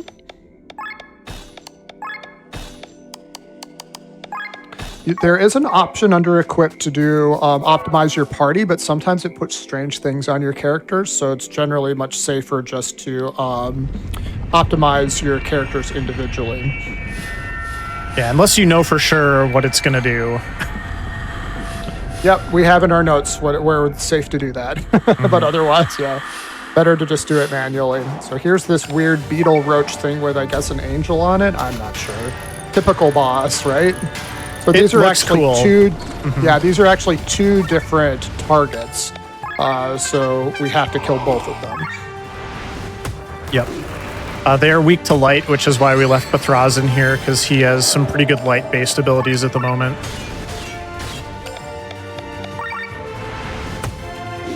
And you'll see the damage increase with Rob pretty quickly from that recurve bow ++ that we just got. It's quite an upgrade for him.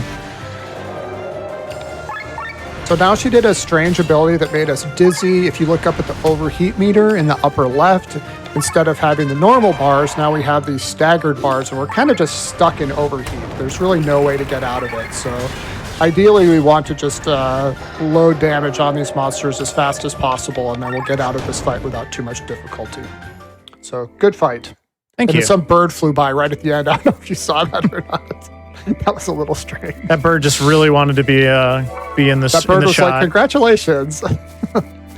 So this is just a routing up to the next area. So we're just moving our way through here. We'll skip one quick cutscene, and then we'll be on to the next area, which is an underground area where we'll be seeing things kind of like, I guess they're kind of like Sahagins. I don't know what they're called, but they're just kind of like little they're underwater, like underground water monster things.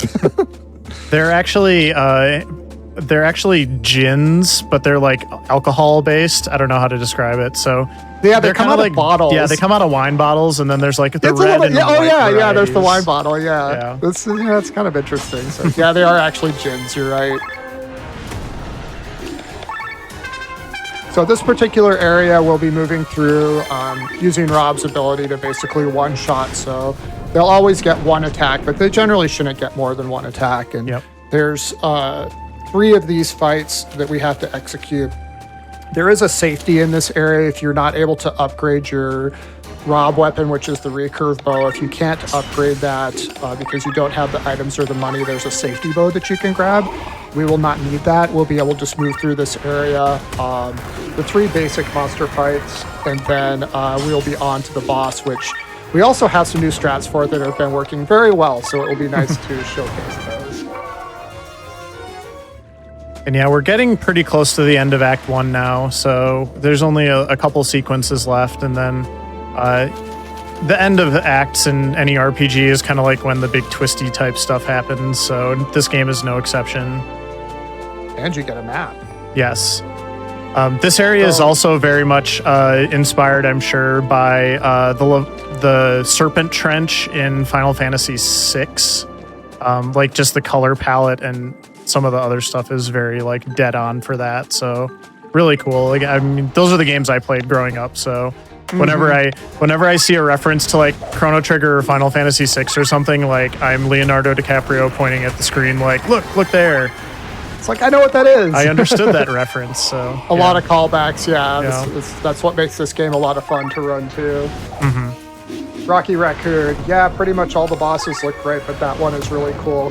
I love the sprite design of almost all the bosses in this game. Yeah. There was so much care put into them, and they are so interesting, like visually. Very much like the boss designs. I would be hard pressed to find one that I didn't like. Yeah. So we're coming up on Jin now, and Jin is going to be a little bit of a scary fight because he's going to deal some damage to us. But if we sequence everything correctly, he's going to be done. Yeah, I would say this is probably like the first scary boss fight of the run because he deals a decent amount of damage. Plus, you just don't really have the hit points yet to kind of offset that in a lot of ways. So got a lucky pedal storm. And also, here. we have wiped this guy a lot practicing him. So there's a little bit of like, yeah, this guy can take me out, but but with the new strats, it's fairly safe, I would say. Not that it is, but you're looking pretty good right now. The thing that's so great about the thing that's so great about using more Sienna in this run is she's so much faster than most of the other bosses and enemies that you fight that she just gets extra turns like all the time. Oh, the extra turns are just wonderful. That was very easy, very well done. That was a good fight. Thank you. Yoshi 66 in the all bosses category, you recruit all the optional characters. You know, I'm not really familiar with the all bosses category. I would assume all bosses, you just have to defeat all the bosses and you can just do them with whatever characters you want. I think I think the game considers certain characters certain bosses that are related to those side quests though. So I'm pretty sure you do have to do that. I haven't run, well, I'm not sure about all the side characters, but there's definitely a few. I personally haven't run all bosses yet. It's on my to-do list, so but I know the list. Oh my god, my to-do list.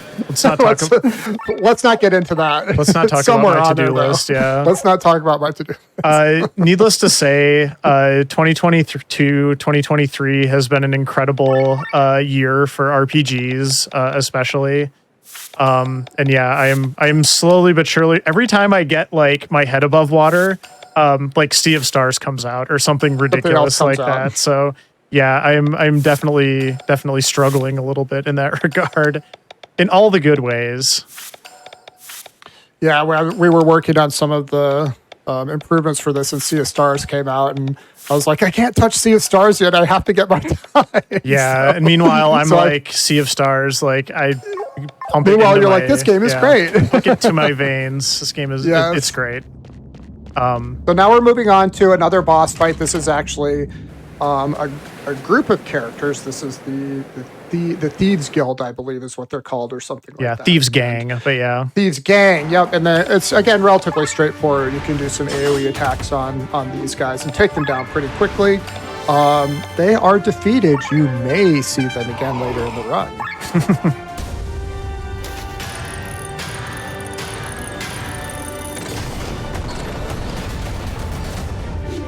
Yeah, generally speaking, when it's a group of enemies, we want to use Glenn's, it's called like Armor Salvo, I think, but we want to use his Ultra, and at least early on, if it's a single target enemy for a boss, we want to use Sienna's.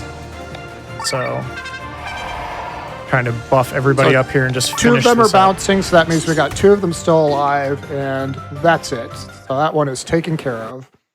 We are definitely outclassing them at this point.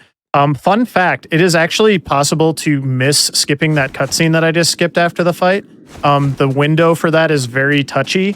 And it actually I'm actually playing on not like a full down patch, but I'm playing on a slightly down patched version of the game because they did actually implement a fix to try to cut out some of the, we'll just call them cutscene skips where they're not supposed to be skippable, and that's one of them.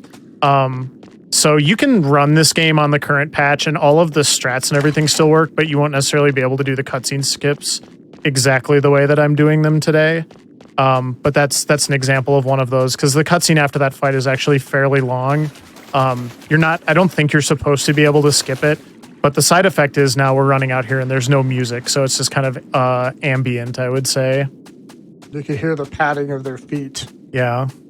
But yeah, that particular cutscene, yeah, that's a fun fact unless you miss the cutscene, and then it's not so fun anymore. You're like, oh, right. We've all missed it, so you just learn to just be like, okay, I've almost got lethal damage here. I need to be skipping this cutscene because otherwise you will be sitting there for, I mean, that's almost a minute probably. That's a really long one. Yeah, that one's pretty long. There's a couple like that you do not want to miss. Yeah, there's actually a couple that work in reverse too, where if you start skipping them too early, bad things can happen. So yeah. Oh gosh, that like a lot of I guess I'll just say RPGs, because I definitely play and have run other games that are sort of similar to this. A big part of learning the run is actually learning how to properly skip the cutscenes. So absolutely, yeah. And just last night we did a community race for this, and I found a new cutscene that you can glitch on. So I went to go do the cutscene, and I think I went too early. All my characters turned invisible. I had no characters on the screen. It was new to you. So I knew about it. It was new to me, yes. And so I definitely made a mental note. Do not skip this cutscene too early here because all of your characters were turned invisible. And I don't mean like invisibility like in the game, like a good thing. I mean like you literally could not see the characters on the screen. So I had to save and reload, and then I was fine. But we call that a time cost. That cost me about 90 seconds in my run to reload that. Yeah. Unfortunately, Sienna got staggered there, so I had to swap her out. Yeah, so again, if you look in the bottom right where you see 2 characters, that means one of them's swappable. Some of the monsters and bosses can do an ability called stagger. The stagger is where your character simply cannot act, and stagger lasts for a very long time. It usually lasts for like 6, 7, 8 turns. So it almost requires that you either just skip that character's actions, or you swap them out to the character that's behind them so that you can actually take actions. Yep. Interestingly enough, the game will not stagger a character unless there's a character behind them that you can swap to. Thank goodness. So there's a couple points where we strategically pick characters that we do not want getting knocked out, so that can't happen. And there's an ability later on, and see, there's a stagger. There's an ability later on in the game that's not just a stagger, but it is a death stagger. So if you get death staggered, if you don't swap the character out, if you just leave him there to kind of plunk around, he will go flat. He will just die. Yep. So you have to swap him out at that point. No big deal. Only one of the final boss fights. Yeah, it's just one of the final boss fights after you've been playing this game for 3.5 hours and you don't want to wipe. Just no big deal. Yeah. Please don't death stagger my guys. Please don't death stagger Rob. Well, we have the speed up so high too that sometimes it can be hard to tell like who actually got death staggered. I don't know. It's true. It went too fast. Yep. So here's your first fight against a Sky Armor is not Sky Armors. I guess we're powerful now because we can kill one. That's interesting. This is the only fight that's like this. This is silly. Maybe it's first edition Sky Armor and it just wasn't that powerful. Yeah. Yeah, we're fighting against like the T200 here or something. The T200, yeah. Yes. So this guy's going to go down. But very soon we're going to be getting our own Sky Armor. Mm-hmm. The game changer.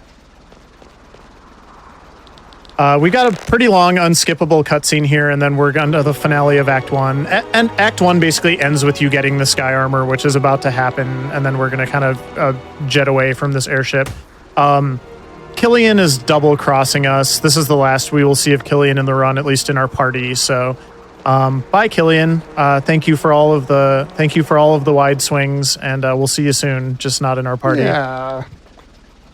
Raketha, is there really a difference between death and losing 9 turns if you don't respect the stagger? It really depends on the situation. You know, if you get a character staggered or death staggered that's not critical, you can usually finish the combat, but there's certain situations where you require that a certain character stays up, and if they get death staggered or staggered, you will absolutely have to swap them out. So I would say that that's situational, but that's a good observation. So now we got our Sky Armor, and it's go time. Yeah, and the actual Sky Armor combat, like the proper Sky Armor combat, there's a lot of different mechanics to it that we didn't get during kind of like the intro part where we were just sort of we were kind of in easy mode Sky Armor. So I think we'll maybe wait and talk a little bit about the Sky Armor combat mechanics after the first break when we start Act 2. But the one thing I will just mention is the gear system. So Gear 2 is where you do extra damage and basically just better, but it takes more of your resources. But the fights, at least especially early on, will typically go fast enough that we don't really care if we're in Gear 2, so we're just I'm gonna say gear up pretty much for every fight. Yep. So and then the gear system, there's a Gear 1, which you start in. Gear 2 is going to be the extra damage, and then Gear 0, which is more of a defensive gear, where you're actually going to build up skill or tactical points to be able to do your special abilities. And you can really only go one direction. You can only gear up, so it's going to go 1, 2, 0. You can't down gear. So that does come into play sometimes in some of the later boss fights. If you have to do specific things, you have to keep in mind that you're always moving forward with the gears. All right, and I'm going to just go ahead and let everybody know that that is the end of Act 1, and so we're going to go ahead and pause here so that Church can come in and do church things. Hi, I'm Church, that's me. So during these longer runs, everybody, we like to take wellness breaks every, hour and a half or so, just so everybody can get up, stretch, get some water, anything they need to do, just to, stay healthy and stuff. Just before we go to our break, a quick reminder, Games Done Quick is at PAX West through tomorrow. If you're interested in watching live runs or trying your hand at the Speedrun Gauntlet, be sure to head to the Speedrun stage at PAX West to find out more. With that said, we'll go to a break and we'll see you in just a few minutes with Act 2.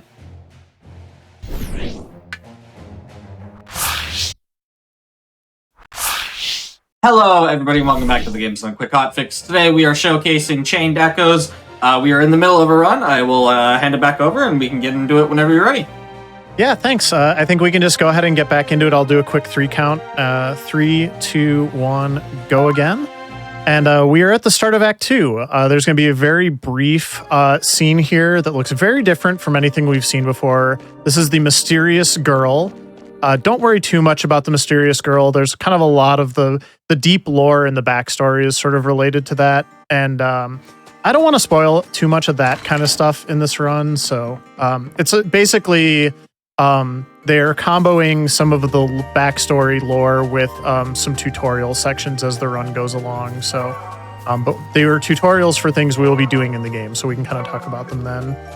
But this is 3 months after the episode at the end of Act 1 where Glenn was fighting in the Sky Armor, and it turns out the Grand Grimoire exploded again, unfortunately. That thing just likes to blow up, so... Glenn is kind of mentally recovering, shall we say.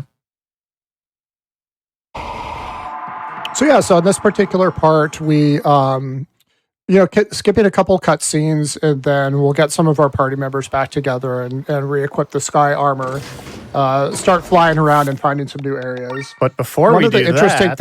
Sorry. Oh, sorry. I wanted to show off some of the Sky Armor palettes because... Oh, sure. This is something I actually didn't get to do in my GDQ run because when you glitch the game in the way that I did in that run, unfortunately, it does not let you change the colors. So I wanted to show some of the different Sky Armor palettes. I tried to pick some colors that are maybe appropriate to the characters themselves so people can hopefully keep good track of who is in what Sky Armor. But anyway, so we'll have red for Sienna, we'll have green for Bethraz, orange for Victor, and I think we went with white for Glenn. Does that sound about right? Yeah. Glenn and Sienna are kind of the same color palette, frankly, so we're going to go with white But for Sienna Glenn. has to be red. She's the woman in red. So. Sienna is also the Sky Armor MVP as well, which we'll get into. She really is. That is true. But yeah, I personally have never played with the colored Sky Armors before, and those look really cool. I like those a lot because they actually have the accents on the armor too. Like, look at Sienna. She's got like gold accents with the red. That looks cool. Yeah. So one of the interesting things about the Sky Armor is once you've sort of unlocked the Sky Armor, in a lot of ways you've unlocked the world, because there are areas of the Overland world that you could not access before with just your party, but now that you have the Sky Armor, you can actually fly into those areas. So we'll even be revisiting areas that we've been in before, but now with the Sky Armor, we will have access to different areas in those spaces that we did not before.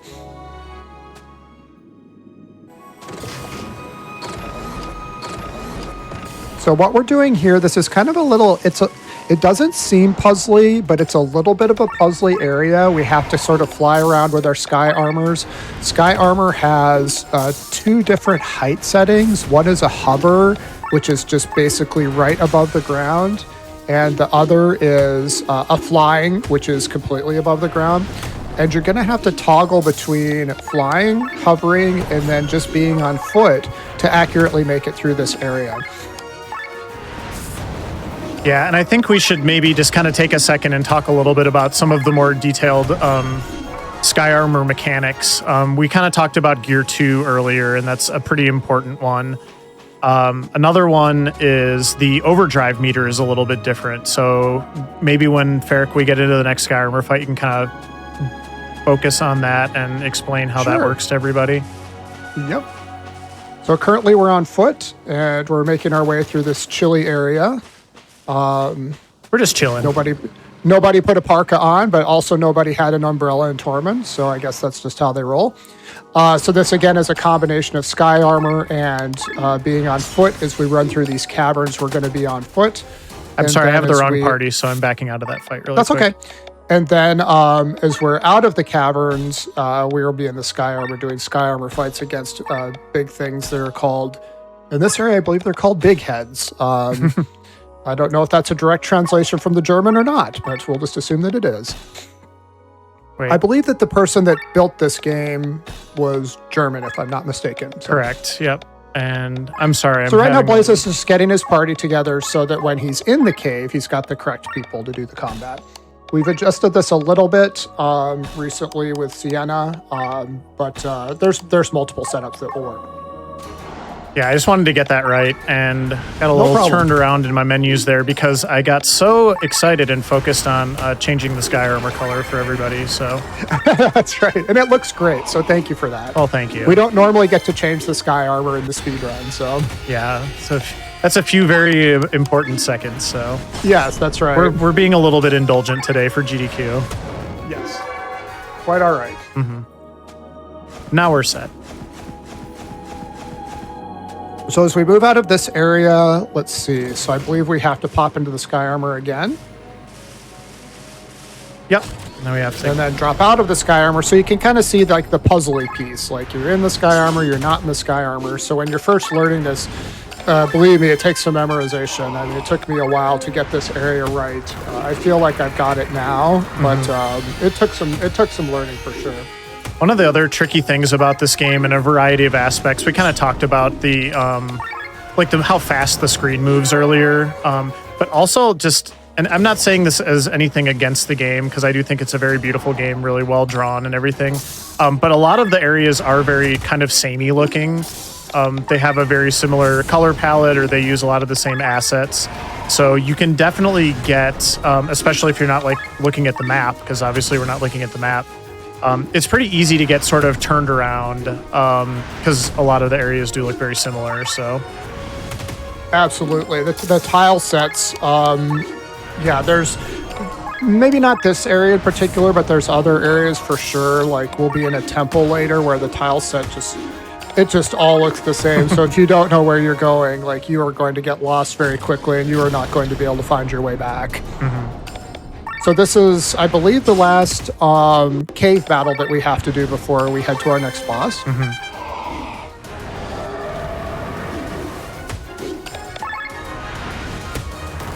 Yeah, one of the elements of the game that we're not using, which some people alluded to before, is if you look to the right of the monsters, you see that glowing crystal. You can actually go harvest that. And if you harvest that, I believe that pulls gems or crystals off of that crystal that can then be either combined into more powerful crystals or placed into weapons or armor to make them more powerful.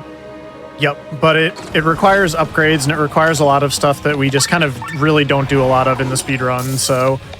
Oh, that was the wrong ability. It's fine. It takes a little bit too much time, so it's good to have, it's fun to do, but when you're counting seconds, we don't have the seconds to do that. So I'm really glad we showed up here. Poor little, is that Haku? Haku with his little knife trying to fight this big boss. He needs us. He needs our help. We're here for moral support mainly. We're here for Haku. Haku, why don't you come get behind us instead of standing right there?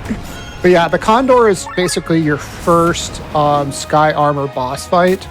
And it's relatively straightforward because you only have a couple abilities for your Sky Armor. So you kind of just pick the most powerful ability, gear up to gear 2, and just take him down. Exactly.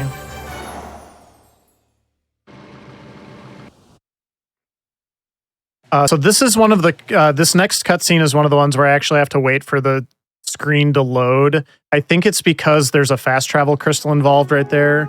But if you start skipping that too soon, it won't register, and then you have to watch the entire cutscene, which is probably like 45 seconds or so. It's close to a minute. Yep, done it many times. I've learned. Yep, I actually did it in my old PB, so it's happens a lot. So what we're doing now is we've teleported back to Cortara, and kind of like I said, we were in Cortara before.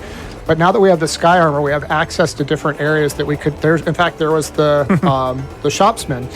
We have access to different areas we didn't have access to before because we can fly everywhere. So these big, like, metal-looking chests that you see, these have upgrades for our Sky Armor that are called rams. And what a ram is it's basically the equivalent to what an accessory is to our characters that are on foot. So you equip these rams, and they're going to give you additional abilities, additional stats. And there's a couple of very specific ones that we want. The number of rams that exist in the game, gosh, I think I looked once, it's probably like 40 different rams or something like that. Many rams. There are many rams, exactly. It's almost like we're at a national park. There's a bunch of rams. But yes, lots of rams, but we have very specific ones there and very specific boxes. And it's actually really nice because those boxes that we want are generally where we want to be anyway. So it doesn't take a lot of extra time to grab them. Yeah, or they're very close to fast travel locations, for example. Exactly, like that. Like the Cortara one is perfect because you can actually grab 3 rams there with 1 fast travel. I also stopped and got that little blue guy. Who's that little blue guy? Bao? Bao, yeah, we love Bao. It happened so fast. I was so busy talking, I didn't even see that you went to Mount Rydell. So Bao is just sitting up on the top of Mount Rydell. And he's an NPC, so he's not actually in your active party, but I believe when you go get him, he is actually going to increase the amount of skill points that your party gets for the rest of the game. Does that sound right? Yep, that's correct. There's like a clan system in the game, I guess is the best way to describe it once you have access to the airship. And you can go recruit new clan members, and they're just kind of like... it's basically just like any NPC that you can talk to. Certain ones will actually join your clan. And he's one of them, and they all have passive abilities, and his is useful enough that we go get him for the speedrun, so... And he's very close to where we are at that point, because you can just you can fast travel and just go right to him. All right, and now we are doing more Sky Armor stuff. We are off to recruit another character for the party. The 8th character? Who could it possibly be? Has to be somebody useful, right? In a manner of speaking. We don't really have a mascot yet. We don't, that's true. So this is another Sky Armor battle. So we were talking a little bit about the overdrive meter before with our with our party. But when you're in the sky armor, you have to look at the arrows, because the arrows are going to show you which direction the meter is going to move, and you have overdrive bars on either side. So it's a little bit different, but basically the same concept. Yep. Very, very precise. Oh, that's actually fine, because I ended up on the other side. I was just going to say there's very precise movement through this area. Yeah. Because of the way you can skip certain battles. When you play the game casually, the game actually, it kind of encourages you to avoid the combat. You can actually do this entire sequence without getting into a fight. But for a variety of reasons, it's better for us to do a certain number of fights. And then here's Cress and also Amalia. Hey, so there's our 8th party member. That's, I believe, Princess Amalia to you, sir. And her dog, Cress. And her little dog, too. And her little dog, too. Cress is awesome. I have made my entreaties on the Chained Echoes Discord, which, by the way, if you're interested in this game, feel free to join the Chained Echoes Discord. Or if there is another version of this game, if there is Chained Echoes 2, we need to get Cress some sky armor. I mean... Yes, Cress definitely needs sky armor. A pupper in sky armor, I'll play that game any day. So now we're getting Amalia. We're going to go flip some switches, which are going to open some gates and allow us access to different areas here. Yep. So the funny thing about the gates is they kind of have like 2 switches each. If you flip one of them, you can fit through on foot. And if you flip 2 of them, you can fit through on sky armor. So we're actually going to flip one twice so that we can get through on sky armor. There we go. Kind of heard it there. And then this other one, we're only going to need to flip once so we can get through it on foot. And yeah, if you want to just sneak through the gate, you can sneak through on foot and then just pop into your sky armor on the other side. Yeah, the sky armor just kind of like materializes around you, and it doesn't really seem like anybody cares that much. They're just like, oh, cool, sky armor. Yeah, let's not worry about that. Yep. Also noticing here that Sienna is already learning, actually a lot of the characters are already learning some new abilities. We got a particular ram for Sienna, which is the SP up ram, that she is going to learn all of her abilities much further. Oh, she just got enacted. That's really rude.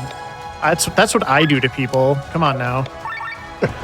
That's a preview for later, but yeah. Yeah, so like the SP up ram, I had mentioned the charm of the learner before that the Thraz can get that increases his SP for his character. That's basically the equivalent ram for your sky armor. So we currently have that on Sienna. So Sienna is going to be learning sky armor abilities very fast. The way that the sky armor progression works is there's abilities alternating with stat ups. So when you're level 1, I believe you get an ability, level 2 is a stat up, and then that alternates up through level 8. So if you can hit level 8, you're going to get 4 stat ups as well as 4 abilities. So Sienna will be getting abilities very fast, and she's going to be our main focus for damage when we're in the sky armors. Yep.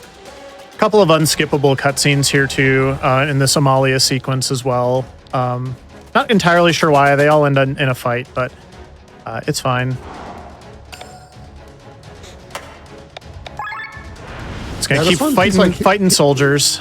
He's like watching the fight. I'm not sure what that's all about in terms of the story, but he's clearly observing.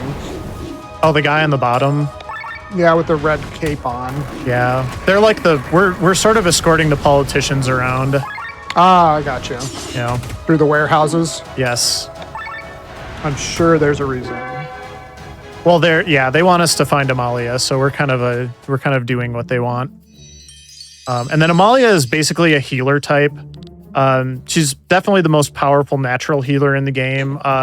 Healing, unfortunately, is just not something we really have much demand for in the speedrun, so that's the main reason why she is mainly going to be sidelined for the run. Yeah, and I'd say that demand partially is, we don't want to be healing, we mostly want to be dealing damage, and if we have to heal, Victor, who is sort of our bard / paladin, does have healing abilities that can mitigate damage, and if he has the emblem, which we have right now, he actually gets built-in abilities because of that. So he sort of becomes our de facto healer. All right, I need to do some stuff here, so Glenn should be in. So we have 2 battles that we're setting up for. One is a sky armor battle, and then the other is going to be a battle on foot. And then as far as the healing, just one other thing I wanted to add on that. There are items. We don't use items a whole lot, but there are items in this game called meals that you can use to heal your characters. And then there's items called repair kits that you can use to heal your sky armor. So if you really get in a pinch and you need healing, literally anybody can heal. You just kind of have to chuck a meal at them. Yep. We're kind of at the bottom of the barrel here in terms of abilities that people have. So we'll get some more cool abilities soon. But for now, we're just kind of don't have too much good stuff to choose from other than stat ups because they don't really like clog our menus. Now we've got a sequence of boss fights. Ferric, do you want to kind of talk about these a little bit? Yeah, I kind of mentioned them while you were menuing, but what we've got here is, I believe, Forgotten Mathai. I don't know if... No, this is normal. This is normal Mathai. Is this normal Mathai? Yeah. Is this the normal? Okay, I can't keep track of the Mathais, but this guy's in a tank. I guess he's got some soldiers there that are kind of like, yeah, you're in the tank and the other guys are in the sky armor. We're just going to watch.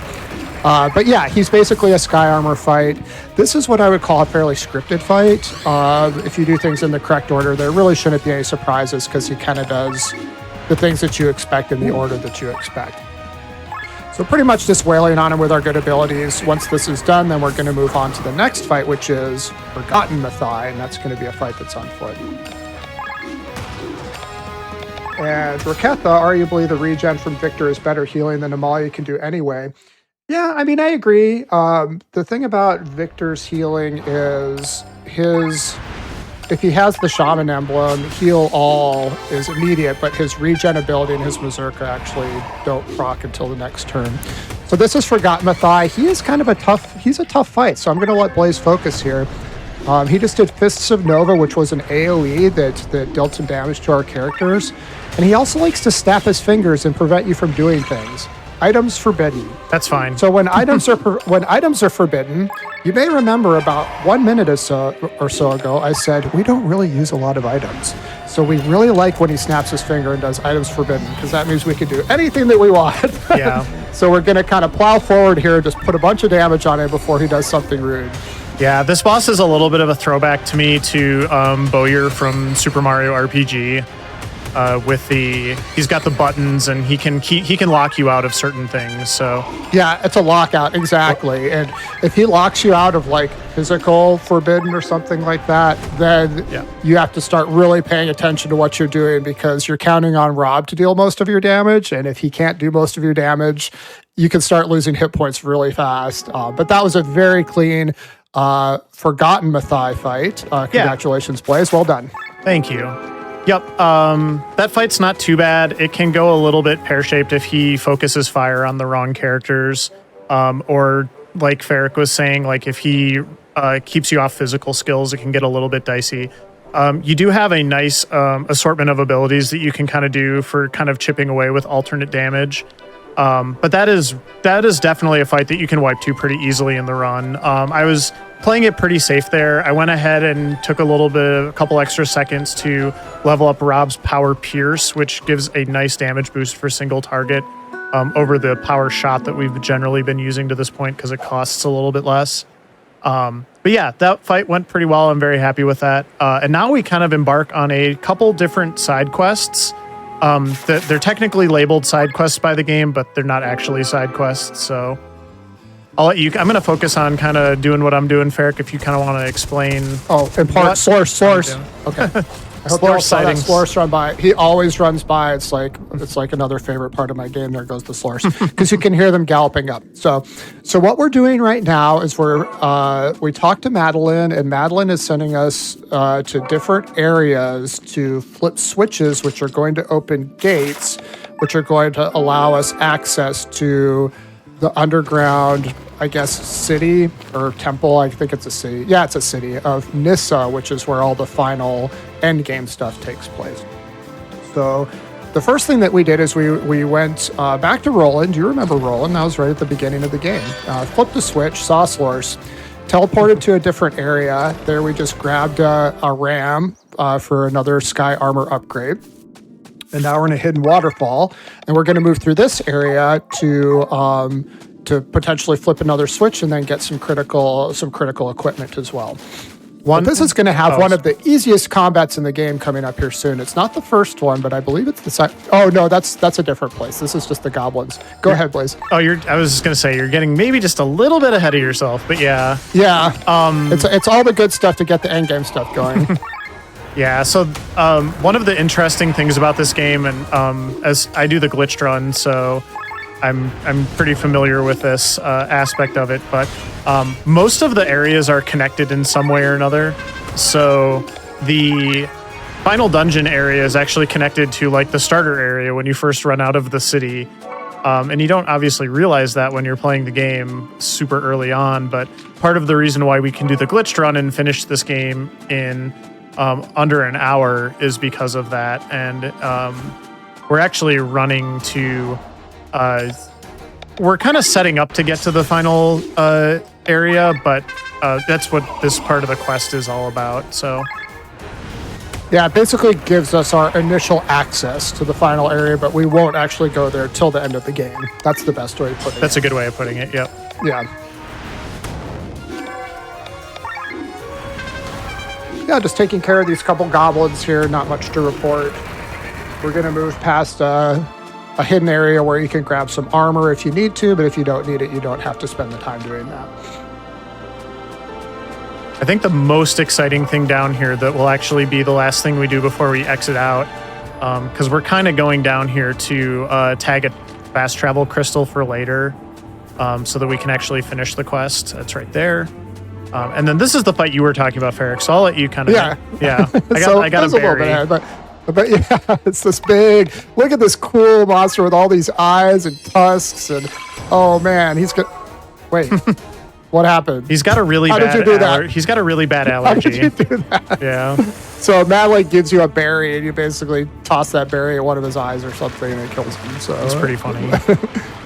So now we're going to do a little diving here where you see those bubbles. You can actually dive under, and then we're getting a critical piece of equipment. Blaze, did you want to talk about this piece of equipment? So I just picked up the Earth Belt. We're not going to equip it quite yet, but the Earth Belt is we're going to put it on Rob very shortly. And all of the stuff that we've been doing with dry and water attack, because he has that water attack passive skill. Once he has the Earth Belt equipped, he's also going to deal Earth-based damage. And all of those things stack. So Bethraz has an ability called Draw Iron that inflicts the heavy debuff. Excuse me. We're going to have characters who can inflict dry, and then Rob is just going to be pasting them with water and earth elemental damage, all stacking, all with charge, and it's basically our way to kind of end every fight as soon as Rob gets 2 turns, basically, from this point forward. Yep, it's pretty fantastic. So Rob has been our damage dealer to this point, and he's just getting better with the Earth Belt. Yep. But in the meantime, we don't really have any combat at this point. We're just flipping. There's 2 more switches that we need to flip. This is the part of the game, though, where we've routed in that shaman emblem, which is our last emblem that we're going to get as well. So as soon as I flip this switch, we're going to go and get that. So we got to go sneaky past these guys because we don't want to fight them if we don't have to. That's okay. I got around them far enough that I escaped on the right side. Yep.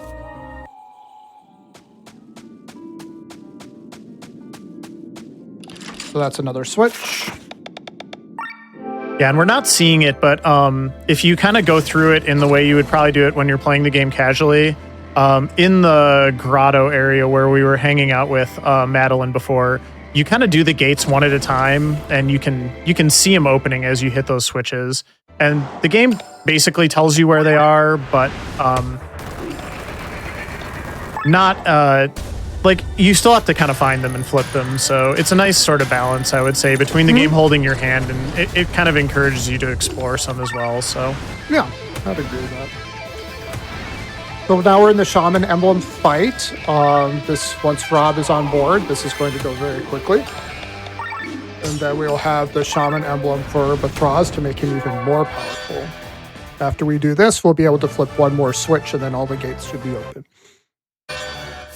All right, so I'm going to do all my equips here at the same time. So Rob gets the Earth Belt. Bathraz gets Shaman, and Glenn gets that life thread because Rob doesn't need it anymore. And then Yeah, it's got a spot for it. And then we're going to get Draw Iron kind of front and center here and also level that up because otherwise the heavy will only last 1 turn. And for the purposes of most of the fights that we're going to do, we need it to last at least 2 turns.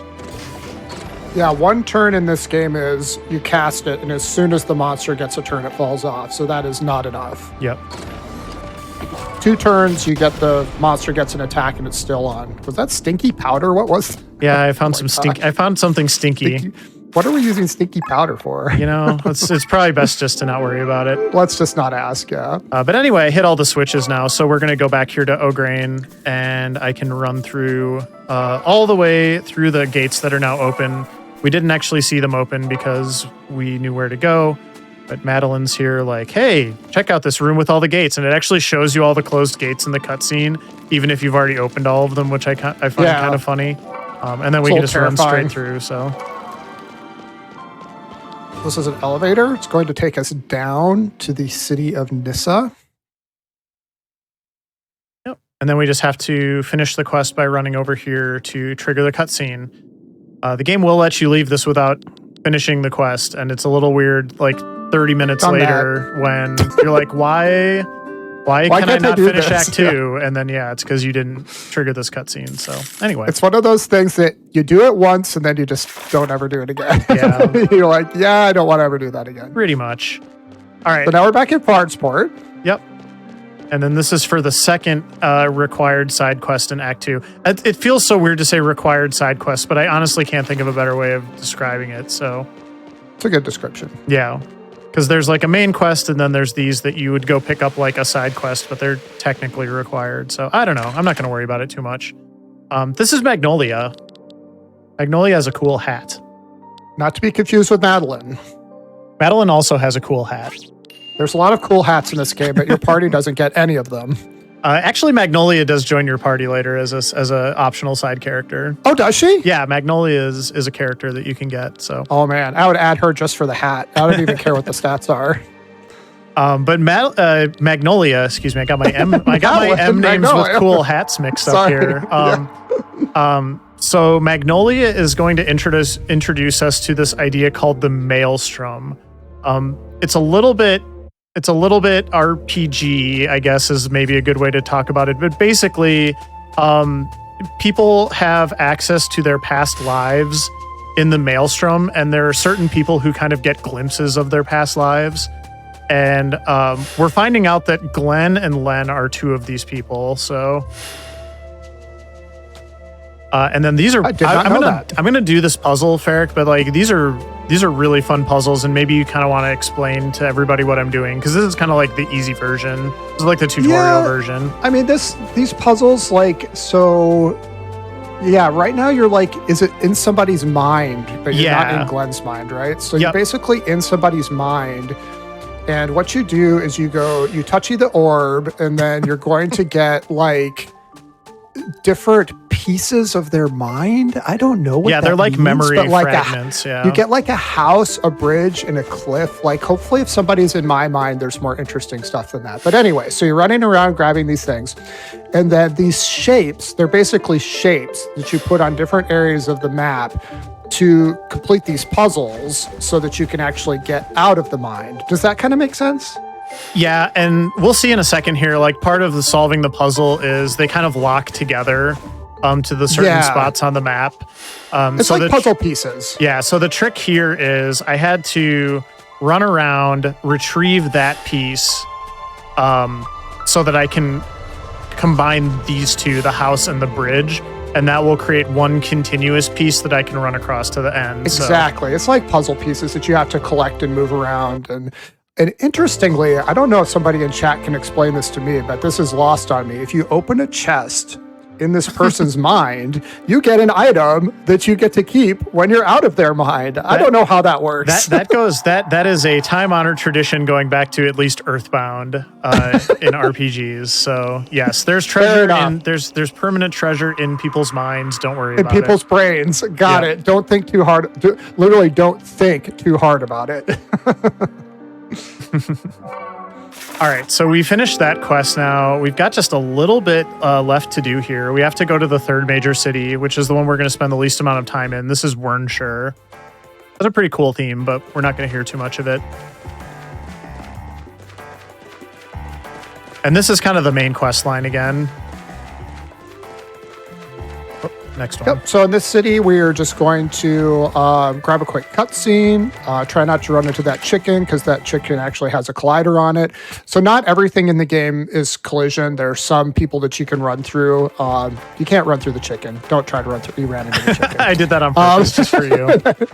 And then you kind of exit out here. There's just kind of some unskippable cutscenes before you're on the, I believe before you're on the Aurora. Is that right? Not on the Aurora. We're going to infiltrate Tormund now. So kind of the story. Oh, that's right. Yeah. Yeah. The story beat that's going on here is I don't know if it's the queen or like the president of Wernshire, but she's in charge of Wernshire and she sure looks like a queen.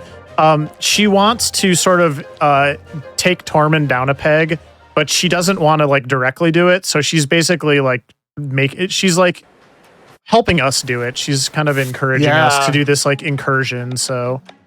Oh, you know what I'm thinking of? I think the cutscene has the duck flying by the Aurora. I think the Aurora is how you get there. It's not in the cutscene. Okay, I know. Yeah, you know what I'm talking about? Yeah, it's not. It's Haku's like little tugboat thing. It's not. Oh, it's a tugboat. It's not the Aurora. Yeah, I can't tell the difference between. I don't know the best way to describe it, but it's definitely not the Aurora. That thing is. It's massive. Definitely not the Aurora. Fair enough. So now we're back in our mage armor with our cool colors. I love those. Those look so cool.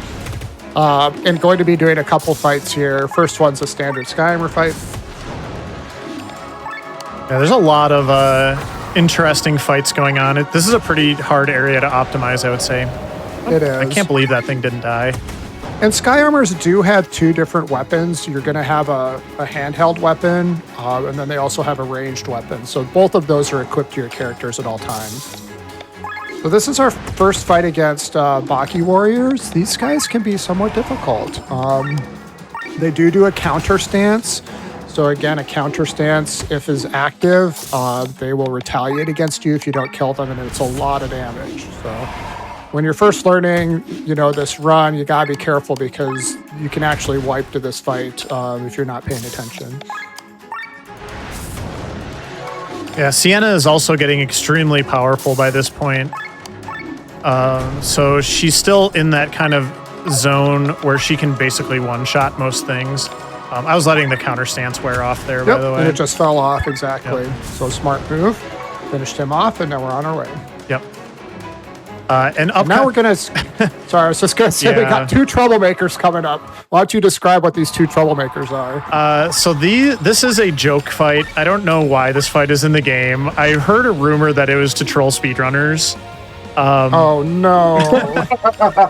But, who would want to troll speedrunners? I've never heard of such a thing. But if you kind of watch the little dialogue that's coming up, you'll kind of see a little bit of what's going on here, which is that they're basically just messing with us. And this guy in the red, his name is Gwaine. He's a pretty major sort of like NPC in the game, and he's a little bit like Machiavellian. Like he's sort of guiding a lot of these sort of like world actions, without getting into, again, any kind of like spoiler territory or anything like that. But he does this joke like, I'm going to do my super attack, and then it just does 1 damage because I don't know, it's like a weird Thanos snap. But anyway, this whole fight takes forever, and there's actually RNG involved too in terms of like which characters he kills, and like it can go faster or slower depending on other things. That was actually about the fastest I've seen that fight go, and that was still pretty painful. So anyway, we're through that. Less said the better. Yes. So now we're moving on after that very silly fight. I've actually never attacked them before. Have you attacked them? Do you know what happens? I mean, I'm sure I did in my casual playthrough. I mean, I don't think it does anything, so. Okay, it doesn't matter. But yeah. So now we're going to move our way through the palace here. Yep. And here you get to see the first inkling of Rob with his multi-stacked dry and heavy abilities. So there's dry, and did Berthraz put draw iron on already? Yep. So they're both on all the knights, and then so when Rob does his swing, let's see what happens. Yeah. There you go. Massive damage, yeah. Massive damage, exactly. And that's going to be our go-to for all basic monsters moving forward, and honestly for the bosses too. Yeah, the boss fights get a little more dynamic just because they're a little bit longer and you need to kind of optimize how you chew through their hit points. But for the most part, there's a few instances where it doesn't.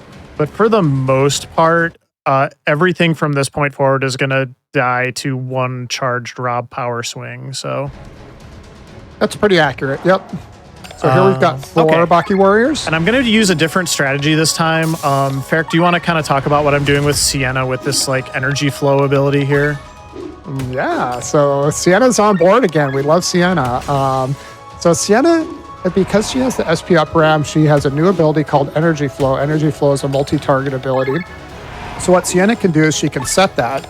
The multi-target actually stays on her for 3 turns, unlike her charging, which just stays on her for 1 turn.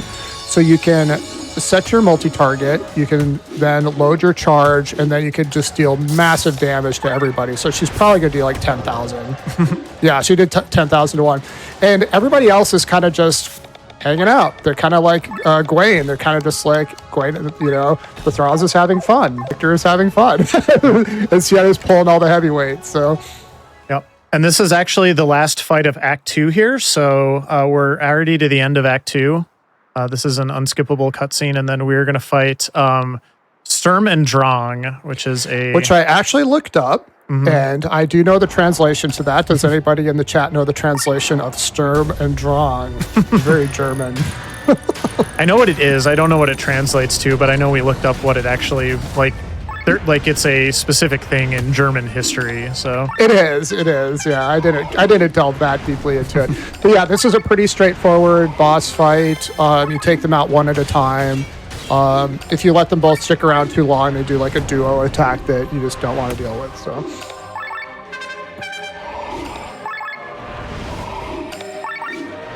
Yeah, and we're just going to kind of use Al says Orly got it in chat. Storm and Stress. I don't know if you looked it up or if you just knew that, but if you knew that, I want you on my trivia team. User strain here. Oh, you're a little too high? Yeah, and it's fine. I just wanted something quick to get me through it. There you go. Sounds good. All right, but that is the end of Act 2. So I believe we were going to go ahead and do another stretch break at the end of Act 2. Yep. Just kind of like I said earlier, every, hour and a half or so, we like to take these wellness breaks so we can get up, stretch, get some water, anything like that. Just a quick reminder before we go take our break. If you missed out on any of our other Hotfix shows or past events like Flame Fatales, be sure to check out the VODs over at youtube.com/gamesdonequick. We're going to take a quick break and we'll be back with the rest of the game. See you soon, everyone.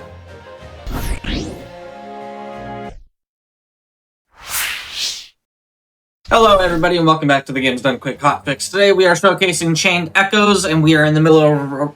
Oh, wow. I just, tried to slur 7 words together at once. We're in the middle of a run. I'll hand it right back over and let everybody get right back into it. Yeah, so we are ready to start Act 3 here, and I'll go ahead and count us in so I can start skipping these cutscenes. So 3, 2, 1, go. And... Act 3 is going to take us to some very exotic locations.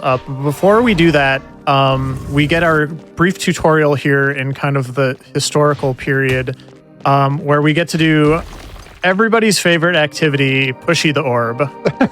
And there we go. I love Pushy the Orb. Pushy the Orb is so great.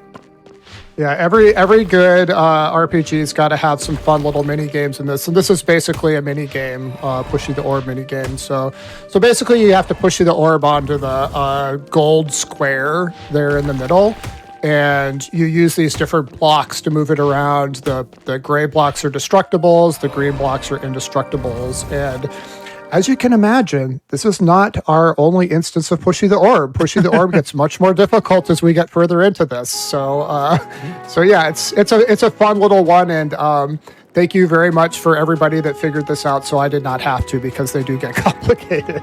Also, GDQ loves their orb, so I think this is going to be pretty big. Oh yeah, orb. I think this is going to be a pretty everybody big loves hit. Orb. I definitely want to see lots of orb in the chat every time we Pushy the Orb. So. But now we got some cutscenes, and then we are going to be off to honestly my favorite area in this game, I think, which is called Shambhala. And I didn't realize, because I have a guilty confession to make. I never finished Chrono Trigger until after I played this game. And then I went back and I was like, I need to go play Chrono Trigger because apparently this entire game is basically Chrono Trigger, a love letter to Chrono Trigger. So Nice. I did. Chrono Trigger is amazing. If you have not played it yet, please go play it.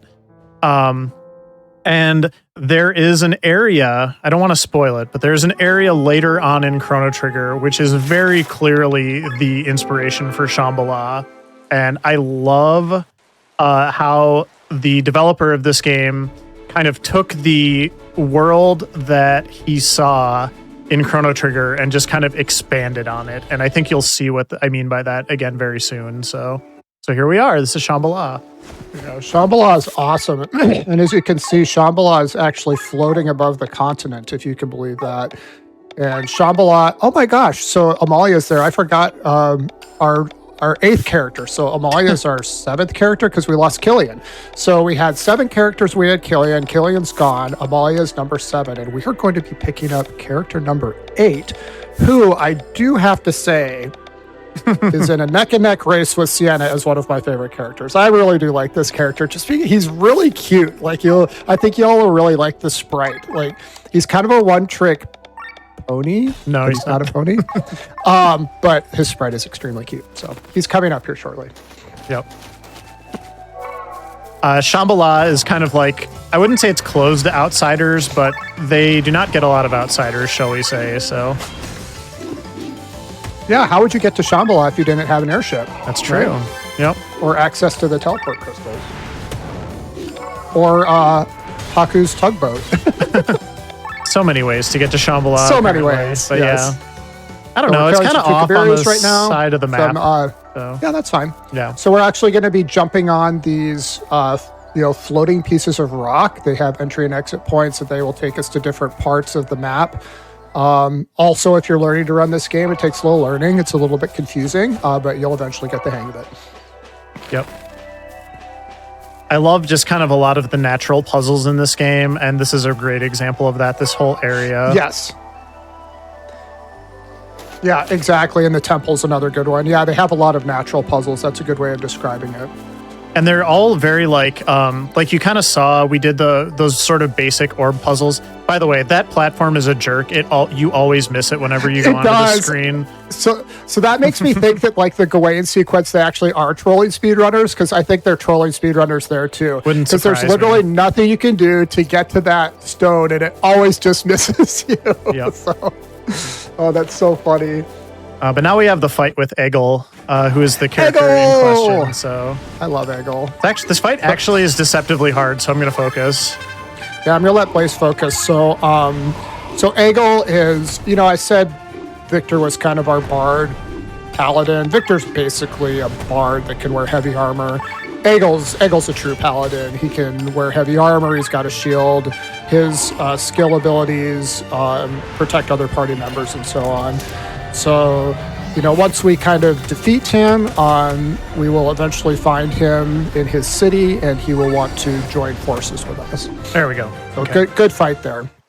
He can get into this really nasty cycle if you don't defeat him quickly enough, where he'll do an ability called First Aid, basically recover all of his hit points, and then he actually does a good amount of damage too. So Yes. if you end the fight And fast, it's not a problem, but if it drags on too long, it gets to be a problem in a hurry.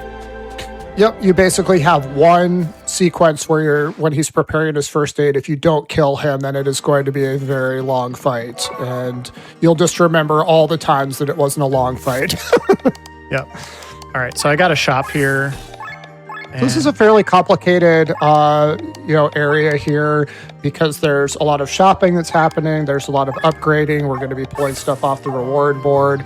So in terms of gameplay, this is difficult in its own way, in that we have to do things in the correct order and make sure we're purchasing and equipping the correct stuff so that we can move forward. So here you're getting a nice glimpse of the reward board. As you unlock things, they'll have little red dots next to them, and that means that you can access the reward for that, which is generally materials. It's generally going to be skill up points and sometimes some money. but the reward board's its whole own thing. I imagine there's people that have done 100% completions on the reward board. I don't even know, but that would take a lot of work. So right now we're kind of focusing on making sure our characters have the correct items and equipping them properly. And then we're going to go recruit Egil to our party. I'm still kind of behind on my upgrades from earlier, so I was just kind of taking a second look at the reward board and just being like, can I get that one that I'm missing? And it's no. Sure. So that's all.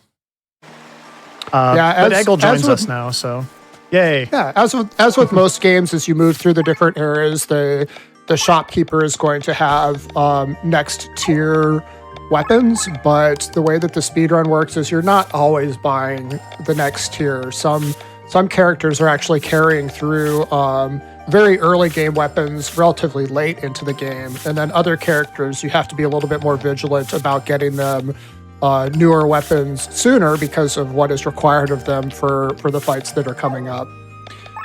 Egil comes into your party with no level ups, so you get to kind of customize him the way that you want. He has an ability called Wind Gust. If you remember, Victor does Basso Profundo, which puts dry on your enemies. Egil, thank you for reminding me. Also, what's that? Oh, I just said thank you for reminding me. I had to move Poetic March. Yeah, no problem. So Egil's ability Wind Gust, as you would expect, also puts dry on things. So then we can optimize Victor. Instead of doing Profundo, he can actually do Poetic March, which is a stat boost for your entire party. So you'll kind of get to see how that works. Also, I lied. We are actually going to use Len here on this one specific fight because she's got an ability called Cleanse. Len just dealt 10 damage to that big turtle, but she cleansed it. So this is kind of this monster puts up a huge shield that if you don't knock the shield down, you won't be able to kill him. So Len basically has to take the shield down, and then you can deal lethal damage to him pretty quickly. Yep.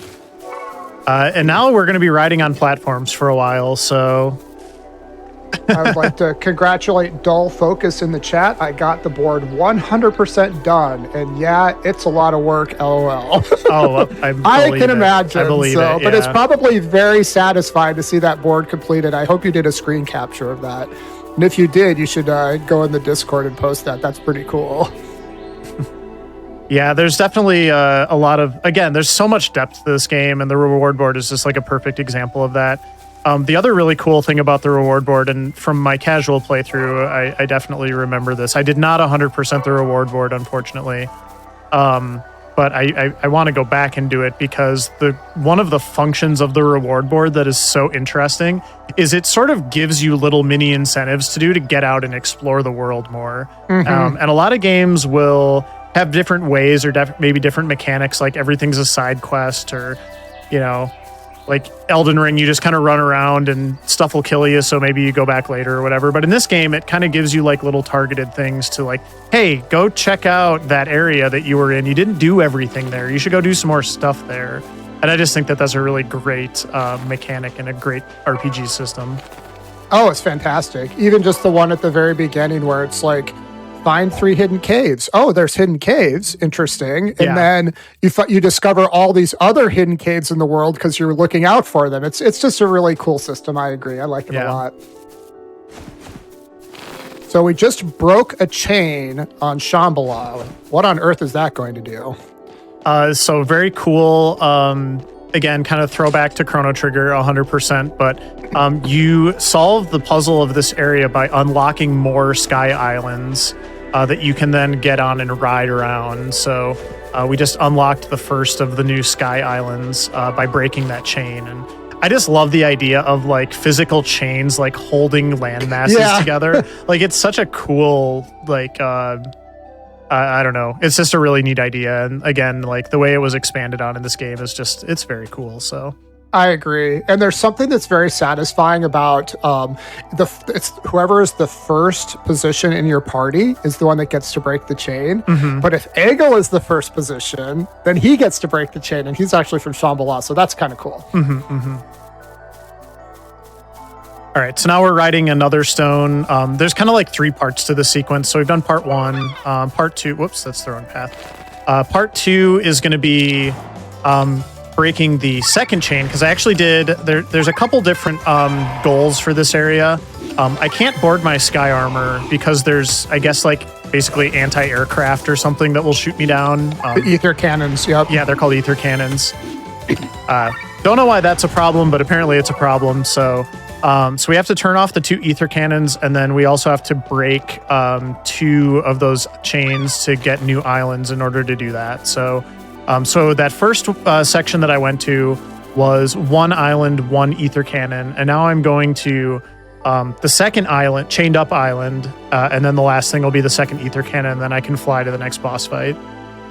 Yep, fly safely and not get shot down what looks like probably about 30,000 feet to the ground there. Yeah, we're pretty high up, yeah. That looks really high, so if you have a fear of heights, please look away from the screen. So.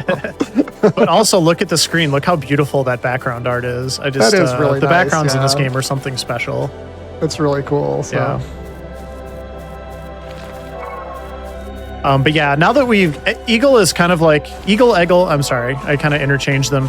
Eggle is kind of like the last piece of the puzzle as far as like our main abilities go, because he's got a dry ability that's separate from Victor's. So now I can do dry, heavy, and then Victor can just do an offensive buff for even more damage. And then Rob's going to get in there and do his big old power swings. So that's going to be a lot of the fights that we do for the rest of the game now.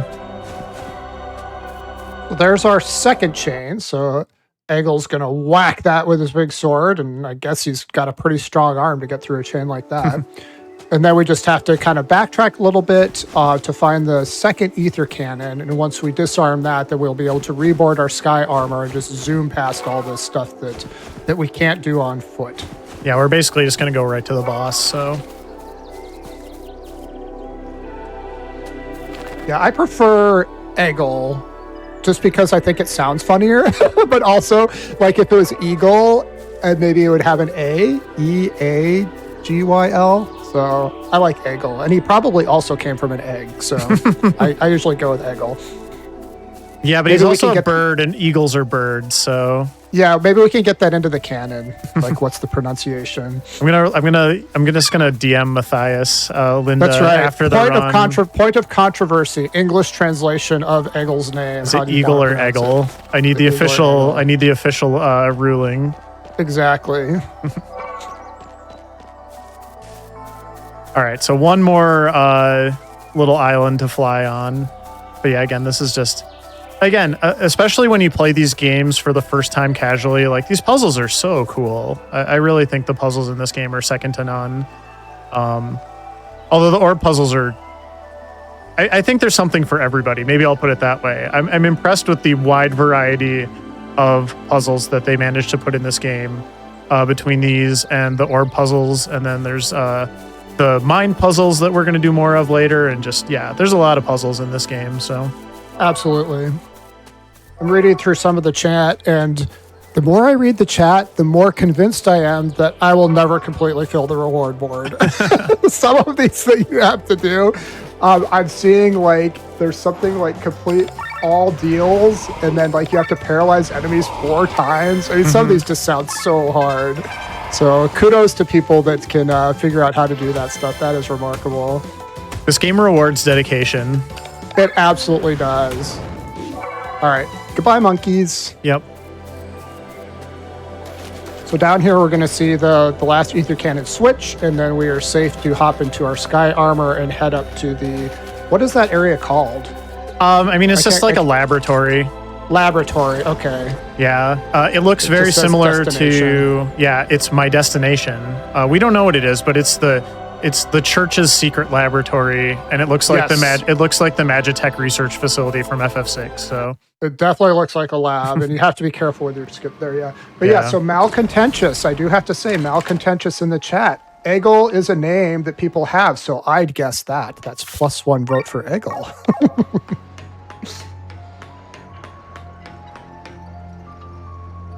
All right, this boss is very easy, but he's kind of fun. I don't know. There's a lot going on here. So this particular boss is Godfrey, but he's also on fire, so he prefers to go by Flamin' Hot Godfrey. Call him Flamin' Hot Cheetos. Yeah, we call him Flamin' Hot Godfrey.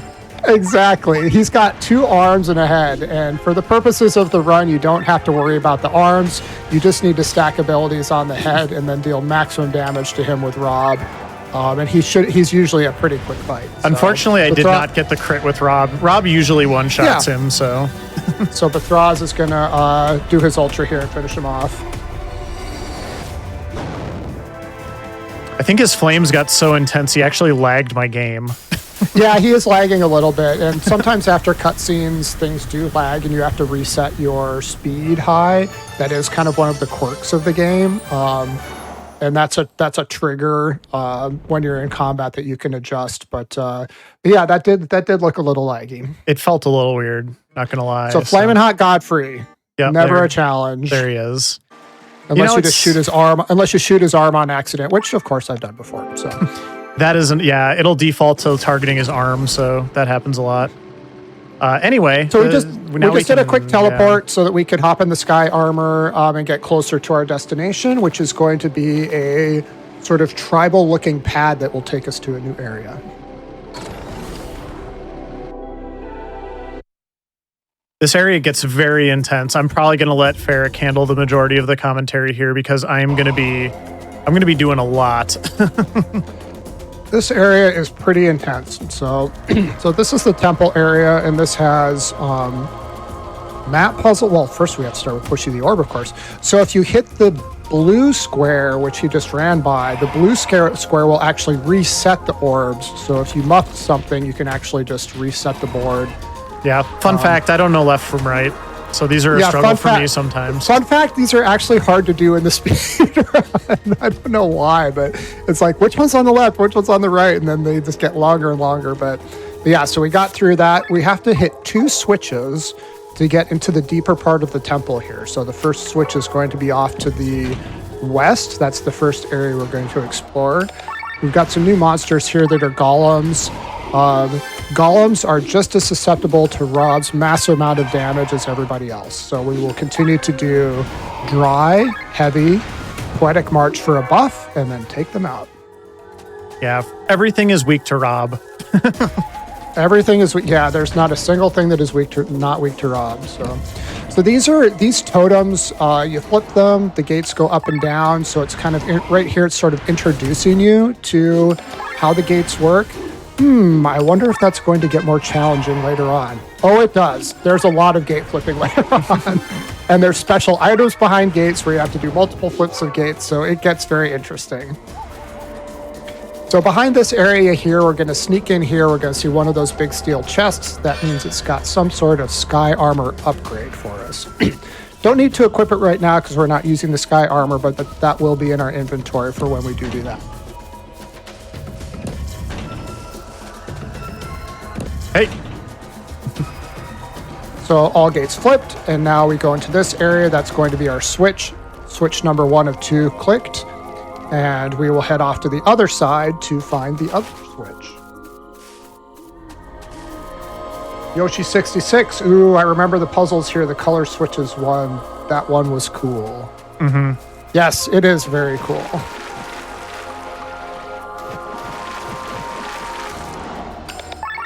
These guys are a little tricky. They have a little bit more, it's either hit points or armor. I think they have a little bit more armor, so they don't always one-shot to Rob, but you can mop them up pretty easy with Bethraz. Bethraz has what's called Light Claymore, and that's a multi-attack where he can just hit both of them at the same time, and it finishes them off, so done.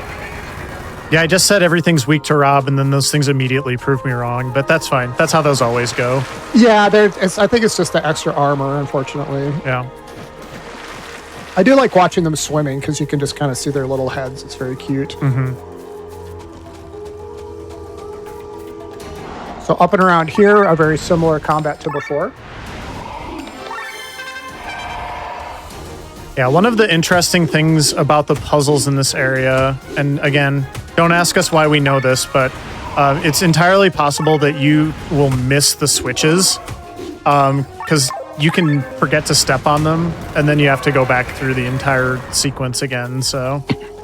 Yep, particularly later on in the temple, there's rooms that you go in that have a cutscene before them, And if you're kind of like thinking ahead and not really paying attention, like you can clear the cutscene and then back out of the room without hitting the switch. And then you'll go to enter the next part of the temple and be like, wait, what? I did that part. Like, what happened? Yeah.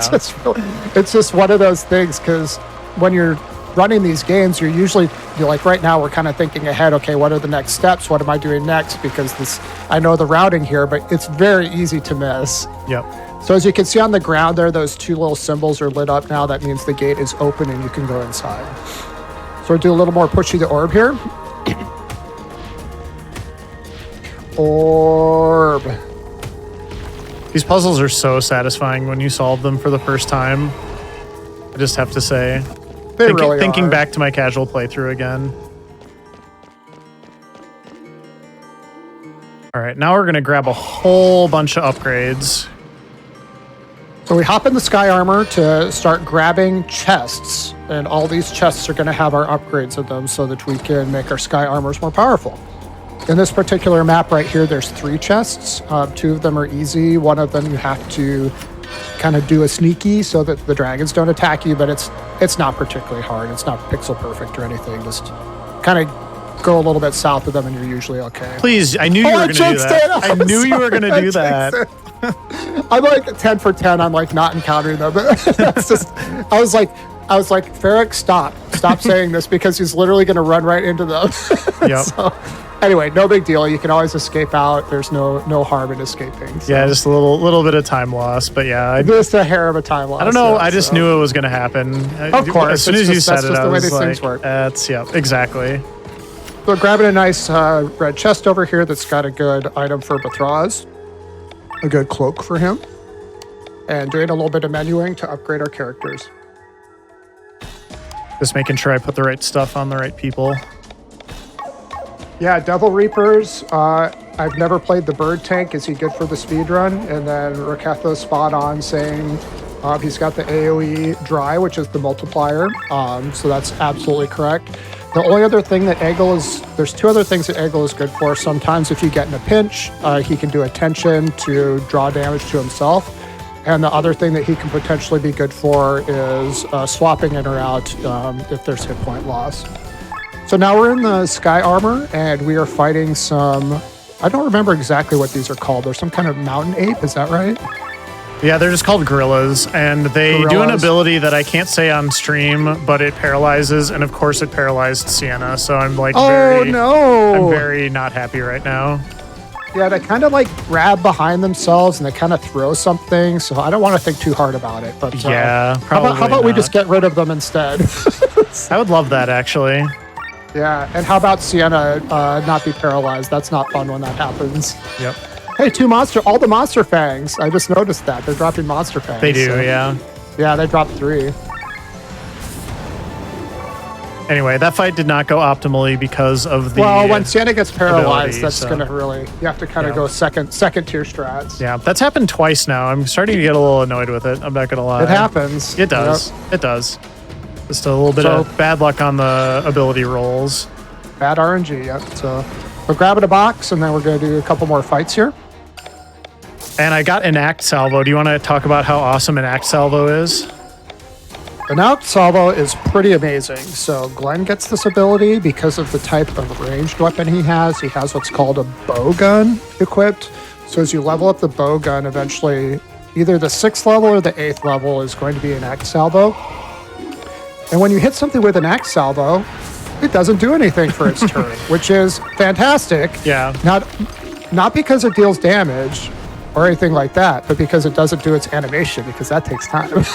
So yeah, these are never deadly fights. Like you're generally not ever in any risk of dying. But what Enact Salvo does is it just speeds things up because they don't do their slow animations. So that's a fantastic ability to have. Also, Glenn generally goes first at this point because even though he's not my strongest character, he's actually got the most overall ability at this point. Yep, and you do have to move the Enact Salvo around. It works the first time. The second time, they always resist it. The third time would be effective, but we usually have killed these by the 3rd time. So, guess what just happened for a 3rd time? Speaking of a 3rd Sienna? time, yeah. Although, okay, thankfully, I don't think it hit her.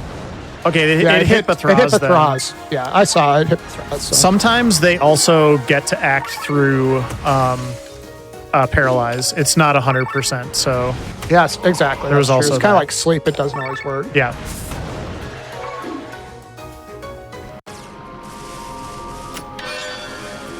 So we have that chest, one more fight, and setting our upgrades, and then I believe we are on to the boss from this area. Yeah, we're almost there. But this got one more fight first, so.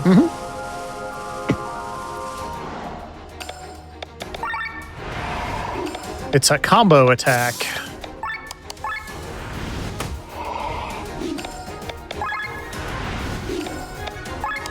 Generally speaking, you want to use these buffs. So there's like, Sienna has 2. She has Berserk and Charge. And then Bethraz also gets one called, I believe it's Attack Mode. And you generally want to do those before you start doing other things because they're very quick and they do boost your damage to a meaningful amount. And Victor does get one also, I believe, called Command Attack that will affect everybody. Yeah. So that's also a useful one. Yep. That happens a little later. So got those cleared out. We're going to head off to the boss here, which is pretty much, we used to have trouble. Oh, is it Pushy the Orb first? We got to push the orb first, though. I recognize the Pushy the Orb music. I dream about that music. So yeah, this one's not too tough. There you go. Yeah. This one, I think I pretty much have memorized. Yeah. This one's actually oddly easy. Oh, God, it did that thing. How did it not go in? Oh, because you went too fast. Yeah. I think it hit the other one. Yeah, it hit the other one. Yeah, sometimes if you don't let the animation clear, it will actually stop it before it hits the thing. So that's what happened there. This fight's actually very interesting. I'll let you talk it through it. Yep. Yeah, Shaved Head is he used to be a real headache, but now he's not anymore because we pretty much got him scripted. So as we said, we start with Glenn's favorite attack called Enact Salvo, so he is not going to get an ability his first turn. We're going to use Victor to do defensive break on him to lower his armor. We're going to get Sienna charged up, and we're also going to set Bethraz to attack mode. And then, assuming everything goes as we expect, Glenn will keep applying Enact to him. First Enact sticks, second one will not, third one will. And we should be able to kill him before he does a really annoying ability, which I don't even remember what it's called, but he puts like 5 armor shields on himself, and you can't break through them. You can only do one attack and break down one at a time.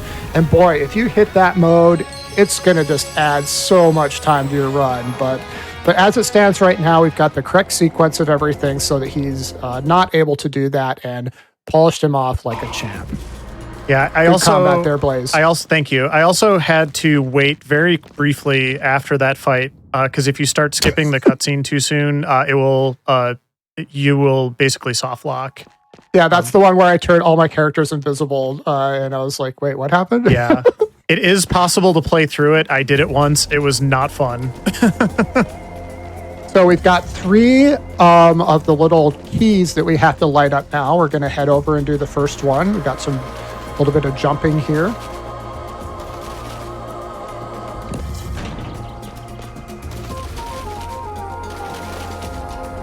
And this temple is a good example of sort of a map-based puzzle because, again, this just takes some learning. It is a learning curve. A lot of the tiles look the same. It can get very confusing. There's different levels. There's an upper and lower level to it. So understanding when you have to go under things and behind things is not totally intuitive. But once you get the routing down, it's pretty satisfying.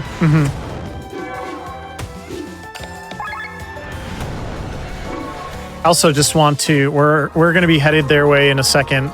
We're going to be doing a puzzle, fairly involved puzzle after this to kind of pick up some very good weapons, including Rob's final weapon.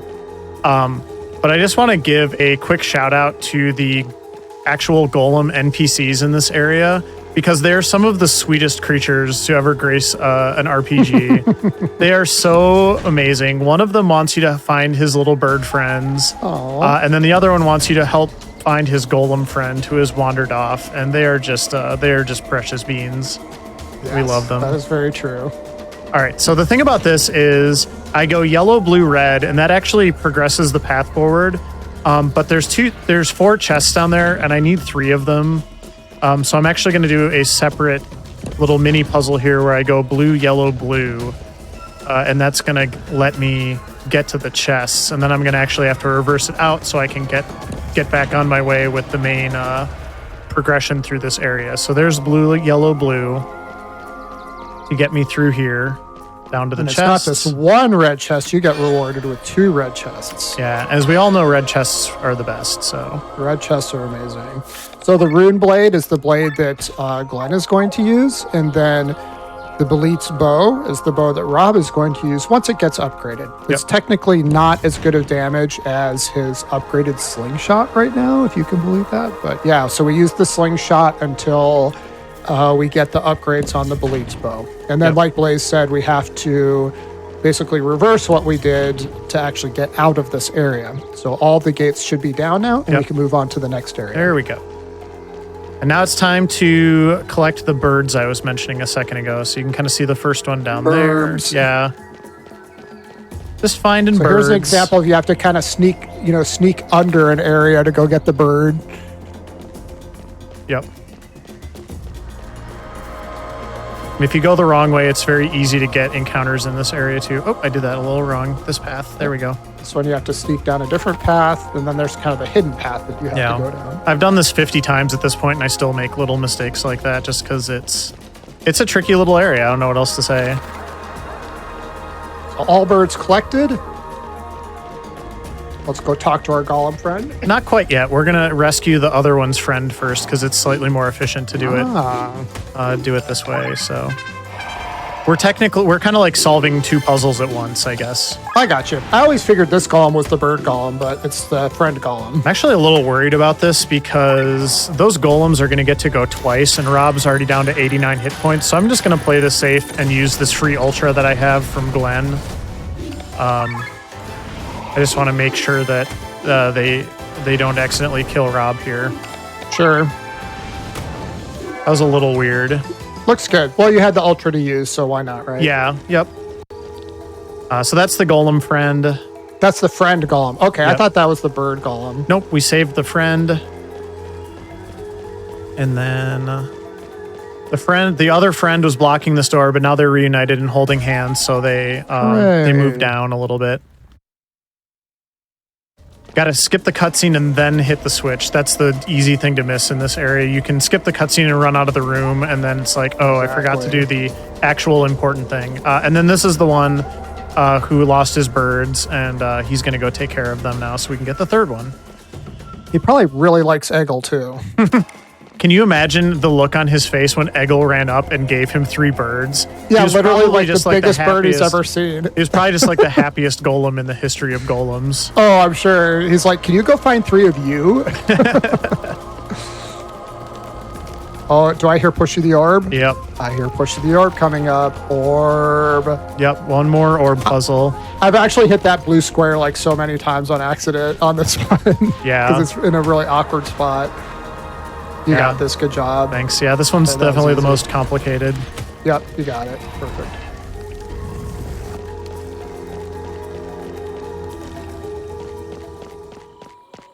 All right. So there's a big treasure trove here at the end. There's some actual items, and then there's like a story item up there. I'm about to get into a pretty big fight. It's actually the end of Act 3, and I know we were going to take one more stretch break after this, so that's going to be after this fight. I just need to make sure I do my equips right here. And that looks good. And then we're going to head out for the Dark Sky Armor, which is a pretty scary fight, casually. The first time you do this fight. Thankfully for the speedrun, it is honestly not too bad. Well, he's got one attack that's bad, but I'm not going to say it because I don't want to jinx it. Yeah, let's not do that. But if he doesn't do that attack, then we should be okay. So Dark Sky Armor does terror on one of your characters. And terror, if they have anything less than their full hit points, will kill them when it goes off the next turn. Yep. So you have to spend your first turn making sure that whoever got terrored is not just going to go flat. And then you kind of work your way through an act, building up some damage with Sienna, and then he goes down pretty fast. Yep. This is looking very good so far.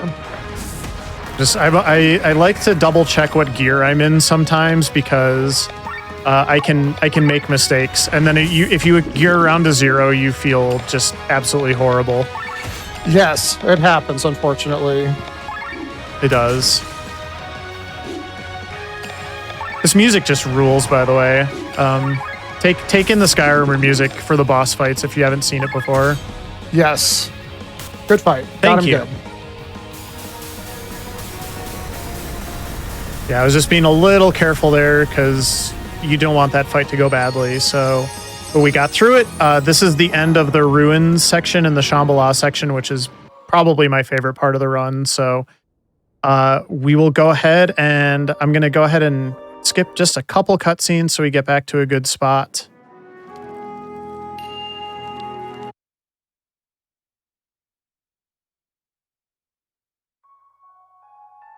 A lot of cutscenes here.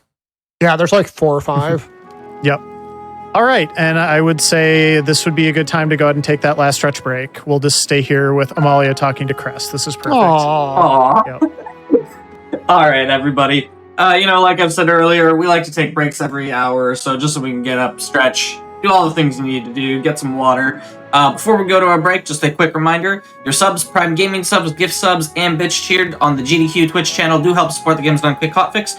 So if you like any of this content we are putting on, PV Precipice before this, these game showcases, anything of that sort, it really does help us make this content. With that said, we will be back in a few minutes for the rest of the run.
Hello, everybody. Welcome back to the Games Done Quick Hotfix. Today we are showcasing Chained Echoes. We're almost done with the run. I will hand it right back over, and we can get right back into it. Yeah, so we are coming up on the final part. I guess I'm not technical. I said this was the end of Act 3. I guess I don't remember exactly where Act 3 technically ends. So if I was wrong there, I apologize. But we have more important things to do. Amalia needs to cook a bunch of food for people. So I'm going to go ahead and get us restarted here in 3, 2, 1, go. And then we're going to have to do some required cutscenes here. Required dialogue where Amalia has to run around and talk to all of the different party members. I didn't really talk about this area at all. This is kind of like the hideout for all of the party. It's called Hermit's Isle. Again, kind of like reminds me a lot of like the Returners hideout in Final Fantasy VI, except you actually get to spend most of the game here. So, but we can run around and talk to all of our friends, except for Glenn. We don't need to talk to Glenn. He's probably busy or something. And then there used to be a cutscene coming up here where Amalia would cook for everyone. We can actually skip that cutscene now. So I'm going to go ahead and do that there. You have one window to skip it, and it's right there. So I was able to do that, thankfully. And the missing the dialogue is I suspect Amalia is probably really sweet as a character. I don't know for sure, but like it just seems like she's looking out for people and like cooking for them and checking in on them. So I bet if I did the casual playthrough, I would discover that she is just a sweetheart. Amalia actually. Oh yeah, and then she gets a musket in about 20 seconds. So Amalia's personality for most of the game is actually like no filter. Actually, if that makes sense. So says it like it is. Kind of, or just like is a little. It's not like that matter of factual.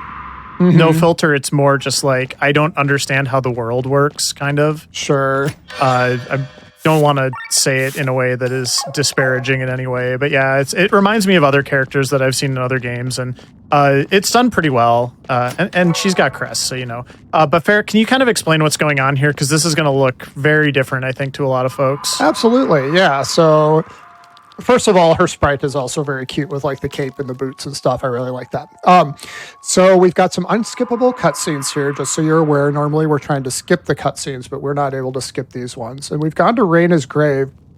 Our party has become separated, and first Amalia and then Bethraz are going to have to face off against their very German word coming up, doppelgangers, which are basically clones of themselves. And, these battles are fairly trivial.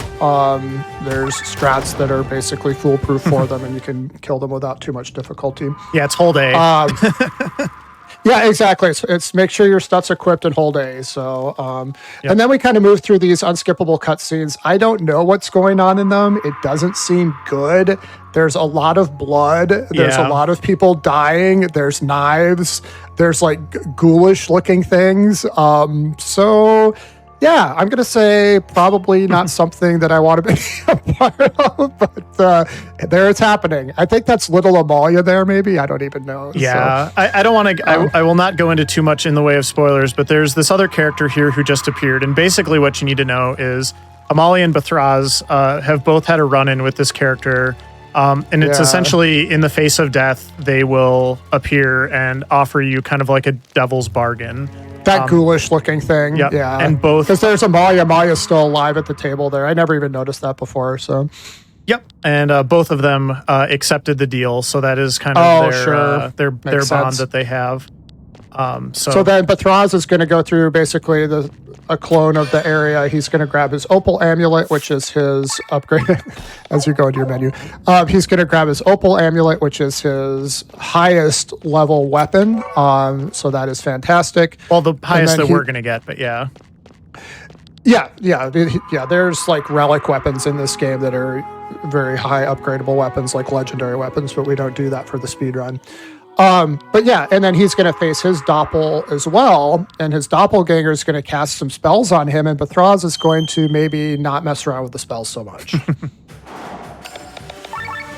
Yeah, we don't need to do too much here because the game is very sort of like gentle, and it doesn't assume that you've been really keeping up with these characters to the extent that you know, because there's 8 characters, you know, maybe you haven't been playing with these ones as much, but yeah. And Railkin in chat, you know, makes an observation. That cutscene and the cooking part heavily implies that Amalia wants to be friendly. She just doesn't know how. Does that sound fitting to you? Yeah. Yep. And when it's you like learn, she's trying. Yeah. Yep. And when you sort of learn more about Amalia's backstory, she just doesn't particularly have mature social skills. Maybe is a good way of putting it. So. And I would like to just warn our viewers that this does occasionally flash red during this cutscene that we can't skip. So if you're sensitive to visuals, you might want to briefly look away. Yep.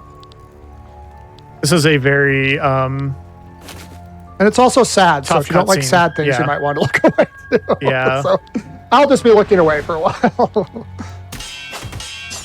This is essentially Bathraz's origin story, and it's absolutely heartbreaking. Again, I don't want to spoil it because I want people to potentially experience it for themselves if they play this game, but it is there is a bond between Bathraz and his son, which is explained in this cutscene, and it's pretty, like, it was one of those things that I've played a lot of RPGs, and I was just like, dang, that I've never seen anything like that, and that was incredible. So yeah, really brings it on home for this particular character. So.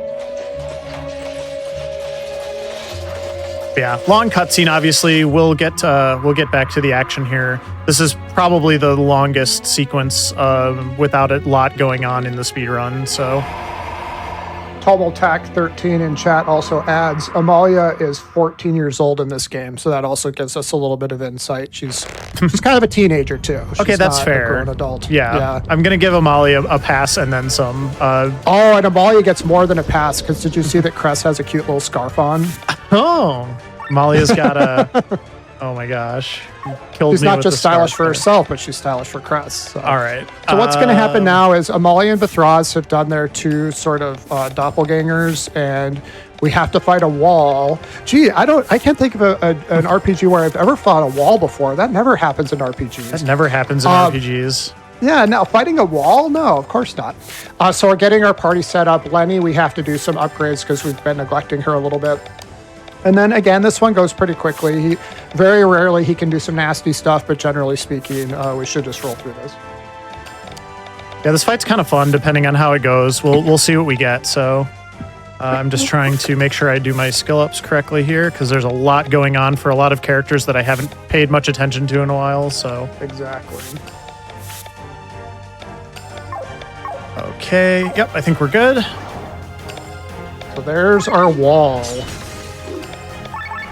Notice we don't have Bathraz or we don't have Bathraz and we don't have Eggle in the fight right now. There's a reason for the latter. It's actually just a little more efficient to use Len in this fight because this thing is weak to water already.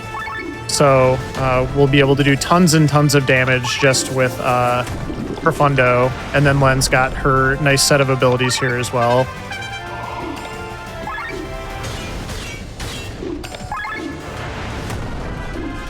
So that's that fight. So very clean fight. Yeah. Good job, Len. You were useful again. Yeah, Len's poking things with her javelin. She did good. Also, for some reason, both the battle music continues and the victory music plays after that fight. I don't know why. It's just a little strange. So, speaking of music, one in each ear. Yeah. Yeah, but if you were not like hearing things or whatever, that did happen. Speaking of music in this game, this next area, Marilia, has my favorite music in the game. So I'm a big fan of this area. It's too bad we're only going to spend like 5 minutes here. Yeah, the music here is good. I agree. So who are we going to go try to find again? Did somebody get lost? Did somebody get captured? Well, she didn't get captured again. We kind of all got captured, but Len was one of the people who got captured. So I think we're going to just say Len got captured again. But yeah, we basically got taken. The church is basically like taking us away to be captives in their city, and yeah, I think it's another floating city. It's just not as like, broken up as Shambhala. Yeah, there's just a bunch of floating civilizations in this world. Yeah, they definitely need some like air traffic control for like Shambhala and like Marlia so they don't crash into each other. All right, so now we're going to skip a bunch more cutscenes, and then we've got a pretty intense section coming up here with a lot going on. I'm going to be basically tracking down a bunch of key cards and doing some fights in between. So I'm going to let Ferric handle the bulk of the commentary for that so I can kind of focus on it. Absolutely. So we're skipping our cutscenes right now, and now we're basically in like it's a temple or some sort of like building area, and the way through is going to be blocked by gates that require key cards, and then you have to acquire these different key cards for different doors. So there's only specific key cards that work on specific doors.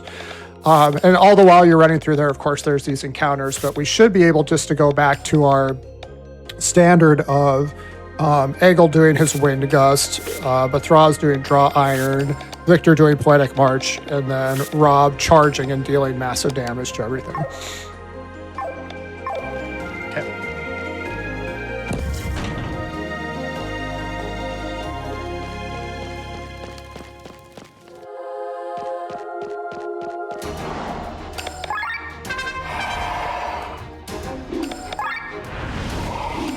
The church has beasts for some reason.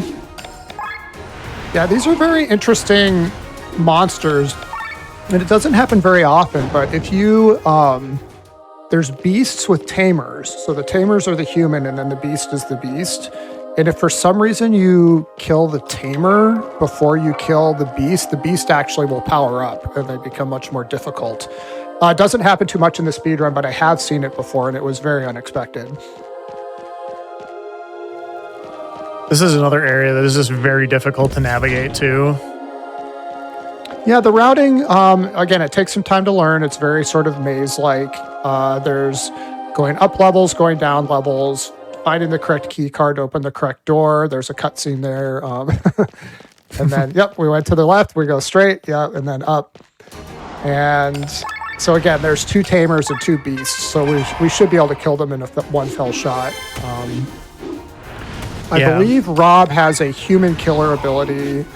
I believe he also has the beast killer ability, unless I'm mistaken, or is that Glenn? I swap beast killer for human killer, so he has human killer at the moment. Gotcha. Okay. So the temptation here is to go, one direction, and then the key card is actually sitting in the other direction. Yeah.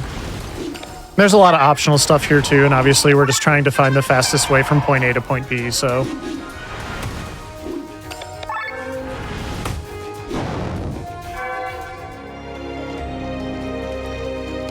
Oh, there we go. There's a gold chest over there that has an armor item that we just don't need, so we don't spend the extra 1 second to go get it. I need that second. Well, let's just open up the door here and, find like the upper levels of this place, or maybe we should just go down the dumpster chute? Yeah, why not? Sure, that's fine. And now we're in the trash zone, so okay. Clearing the reward board. Here we're going to get our final upgrades on the final weapons for Rob and Bathraz. Bathraz gets his Opal Amulet +2. +2 is the highest level you can get in this game. And then the Belit's Bow +2. +1. It happened. Oh, +1. Okay. What were you missing? A Colossus hide. If it doesn't matter. Hey, we were just talking. I was like, I've never had that happen. We literally were just talking about that before the run. So, yeah. Okay. So anyway, we've got some more beasts here and some people that are kind of just chilling behind the beasts. Yep. They're probably prisoners, right? We're rescuing these people. They're the citizens of Shambhala who have gotten caught up in this whole fiasco. They basically got invaded. So they look like good citizens. I see some more citizens back there. It's fun because I can actually look a little bit more at the screen because I'm not as focused on playing. Yeah. I'm noticing all these things now. Yeah, we're gonna one-shot these beasts again and then head back up. Yeah, trash zone, exactly. Don't step on a rusty nail, Bathraz. We don't need that. All right, so we rescued all of them. Hooray! And now we'll go ahead and head to the exit. Yeah, if we see another Colossus hide, let me know. But I don't. I will. I'll call it out. I don't think I'm gonna have another crack at those. But maybe if I find one before the final boss fight, I can do that upgrade. So it shouldn't matter. Rob is just so I almost ran into that fight. I don't need to do that fight. I know, I saw that. You're talking. Yeah. Rob is so overpowered relative to everybody else, it kind of doesn't matter, but it's still nice to get it if you can. Very true. But yeah, some good movement. Blaze was able to avoid another combat that we don't have to do. And then in this one, we've got some more tamers and a priest. I may have not mentioned this before. I think I mentioned it with the pigs, but you can see the priest has those little sparkles around him, so he's a sparkle priest. And that means he's going to drop a gold item, which is a more rare item, and those are used for crafting and such. So yep, you also get more SP. More SP. Yeah, we don't need the gold nuggets, but there you have it. So now we're into another boss fight. This is Raphael and Eva. This boss fight, we're going to do Glenn's Ultra to lower their armor and resistances, and then we're going to take them out one at a time.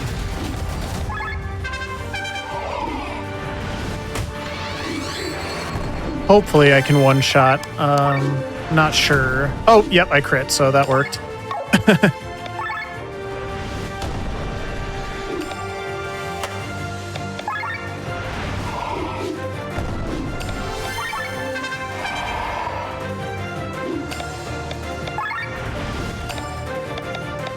She takes a little longer. You can't one-shot both of them, so you kind of have to go one at a time. Yeah, you have to target individually with the Power Pierce because it deals more damage. So it takes at least 4 turns between the draw iron and the dry and the charging. But it's a very safe fight. It's not a dangerous fight. Yep.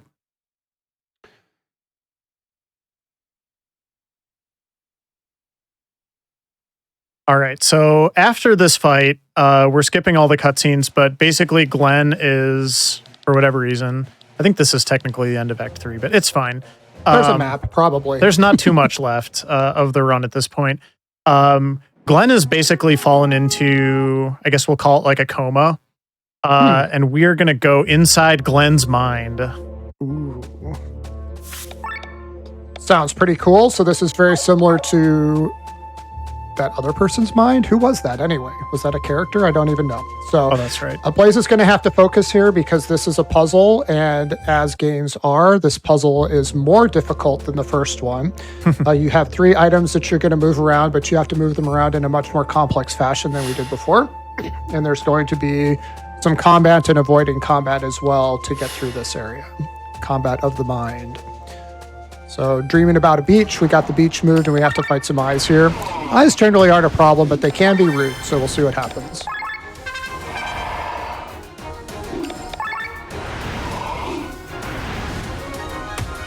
Of course, Rob was the one character that got blinded. So I'm That's what happened to me yesterday. I'm going to escape and restart the fight because it's faster to do this.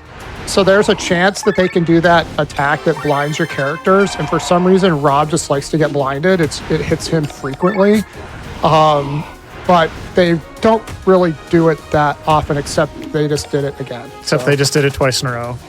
That's this is what happened to me last night. It's like it's never happened before, and then he got blinded twice. So yeah, just keep playing it safe. You're doing fine. Yeah, this is just bad luck.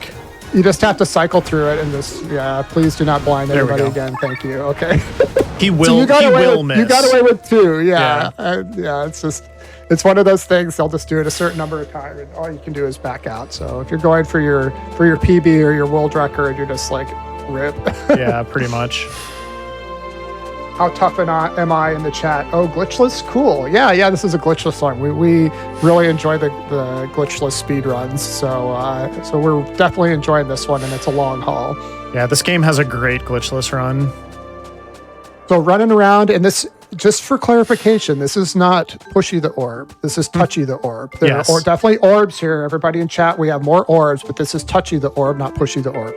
So when you touch the orb, you're able to collect whatever that item of the mind is, and then move it to a different location. I like both. I like pushy the orb and touchy the orb. They're both fun in their own ways. This is another one of those puzzles. I'm just so glad somebody figured this out, because if I was trying to play this game and figure it out on my own, it would be very hard for me. This is just difficult. You're welcome. Because it requires removing things, and then some of the things you have to leave in place because you're going to run through them later, and it's very confusing.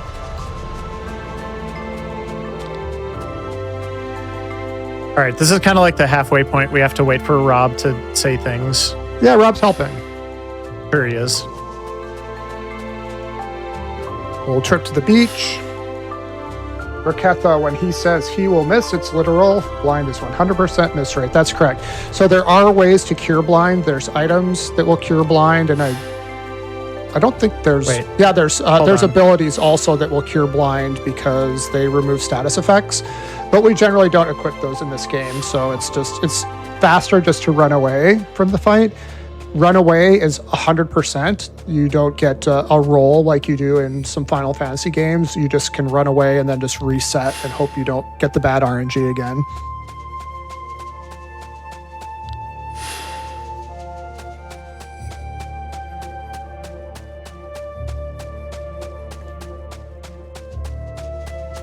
All right, we're running around an encounter there. Yep, there were some lips that we don't want to have to fight, although we will be fighting some lips later, but just not right now.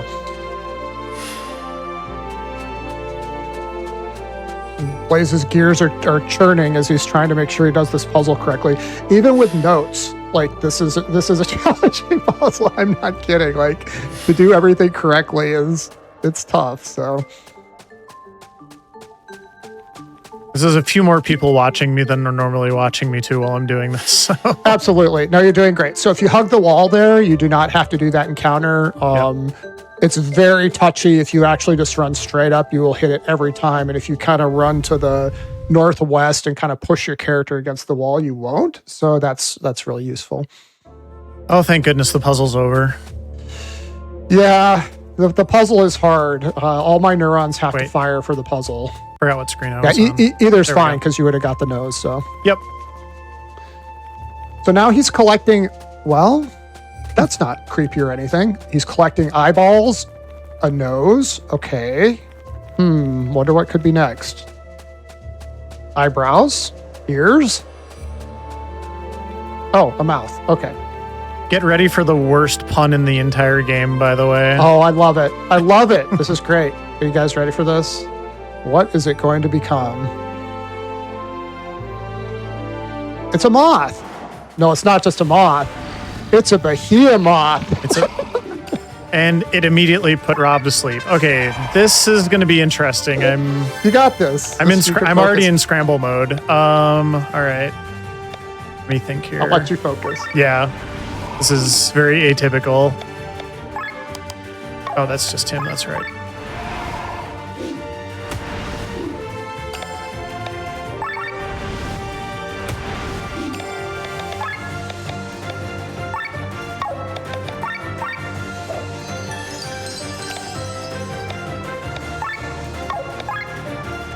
Actually, I just forgot to do something. Oh, no, I didn't. That's later. Okay, so he's got dry there.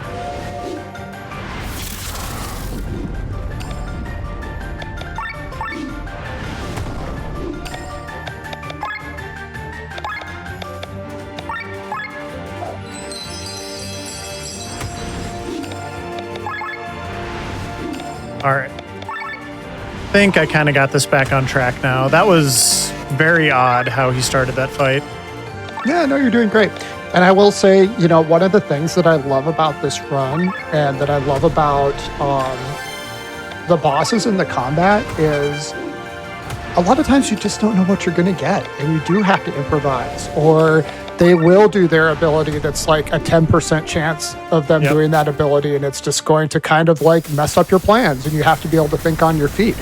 So everything is not scripted. There are definitely a lot of speedruns where the boss fights are scripted and you just learn the correct sequence of inputs and you don't even have to look at the screen. But that's not how Chained Echoes is. Chained Echoes is, my damage dealer just got put to sleep in the first round. I got to figure out how to sort of like get this back on track. And you can't run from boss fights. So you no, can boss fights are just... Yeah. You either do it or you wipe. It's one or the other. Good job recovering there, Blaze. Thank you. That was very nicely done. So the nice thing is you get to retry them right away, but like that was just very fluky again because Rob got put to sleep and the poison, which was dealing 100 points of damage per turn, which is a lot of damage. Yeah, So the poison is very difficult because shielding Berserker will shield incoming attacks, but it's not going to mitigate damage from poison. All right. But now we're already on to another fight. This is a chained echo. Look at this weird thing. I've never even looked at it that closely. That's like a clock, and it's got a person and a wing, and oh my gosh. Look at it. Look at it. Yeah, look at it. Look at it. Study it. Yeah. So, no, but Blaze is doing great. Very similar strats here to the previous one. We're going to charge up Rob, and then hopefully Bethraz will be able to deliver the finishing blow. It also uses that ability that twists up the overheat meter. So I basically have to spend the entire fight in overheat status, which is not great. That's a little scary. Yep. By the way, if you're ever wondering how much damage Bethraz does on his Ultra, just add a 0 to the end because it's always 10 hits. So that was about 3,000 damage. 3,300, yeah. Yeah, it's 10x, so it's 10 separate hits. It's not what I meant to use, but it's fine. Okay. That'll do it. Yep. Okay, good job. Thank you.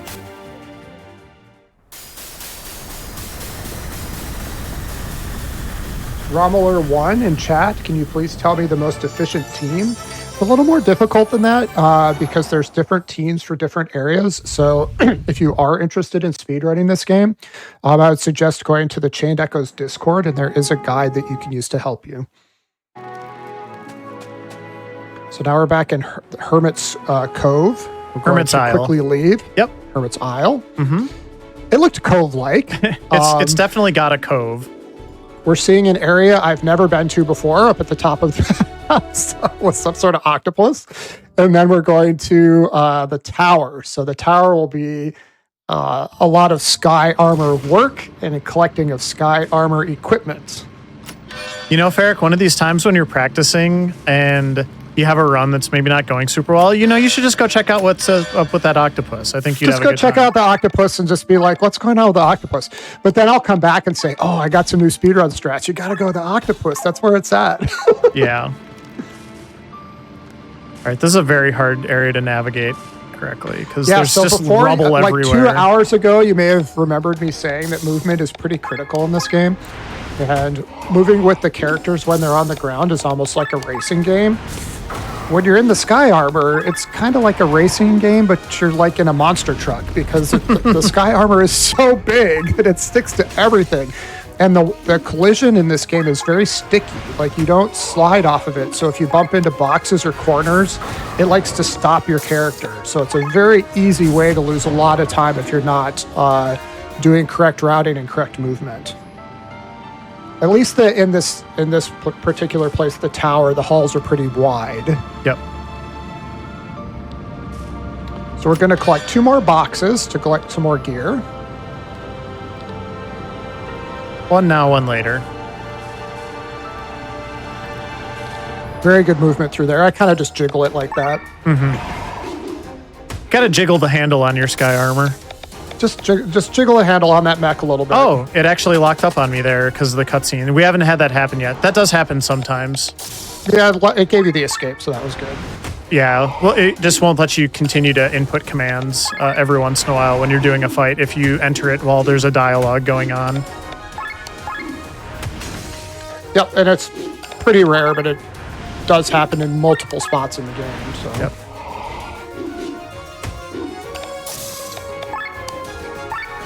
Yeah, we definitely don't want to wait till all the dialogue's done before engaging in some of these combats because on the whole, it's much faster just to go as fast as you can and get in the combat. Yep.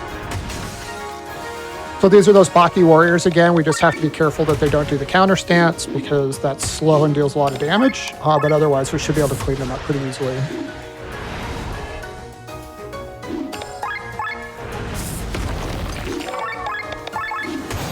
There we go.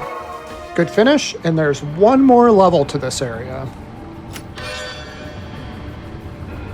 So we initially started the game with level 100 on our sky armors, and now we're starting to get into the 400 zone, which is a lot of extra damage and a lot of extra stats.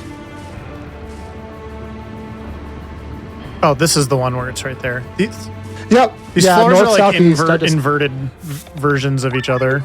Yeah, I usually just remember north, southeast, and then I pretty good with it. So, okay, so now we're kind of just bumping through here, trying to not get stuck on a weed. You got it. Yep. Yep.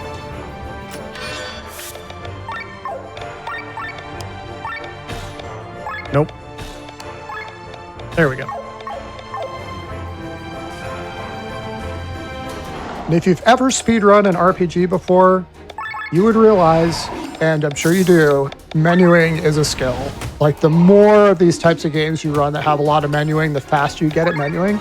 And menuing absolutely takes time. Blaze does exceptional menuing. He's extremely fast at menuing. And it's a learned skill. It's like muscle memory. You just learn how to do things fast with your hands. So 4 Baki warriors. We're going to, I assume, energy flow. Did you energy flow? Yep. Okay, so we'll be able to do a multi-attack on them here soon.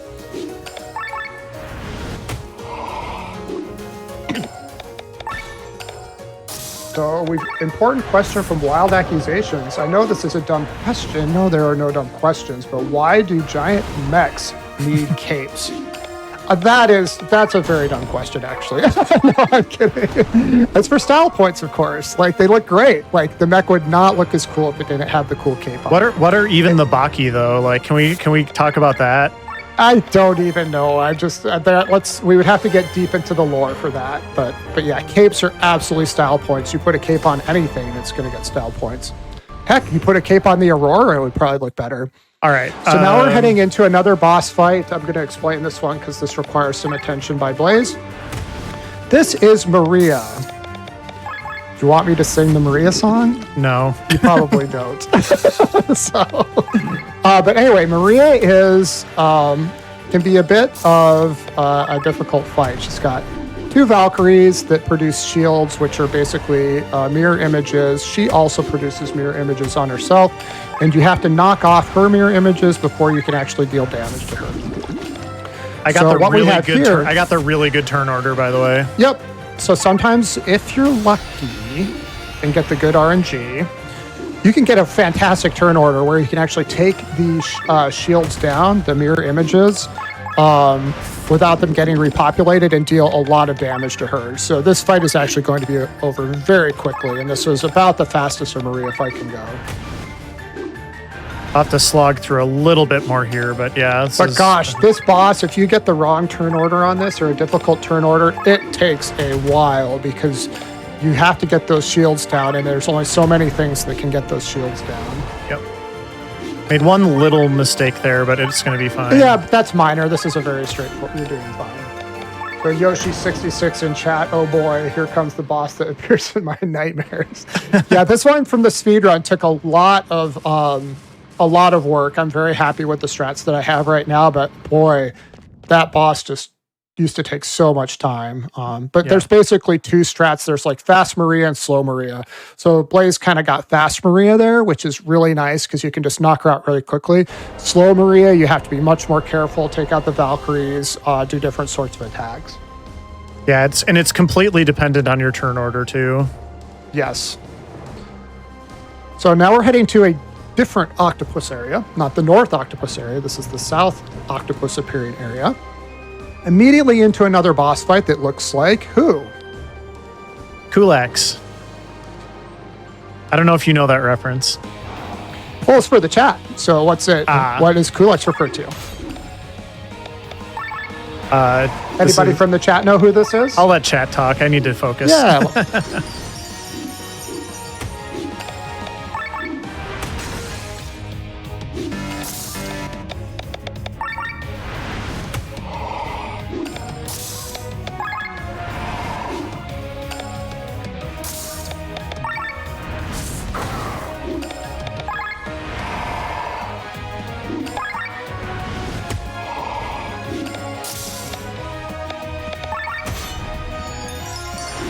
That was unfortunate.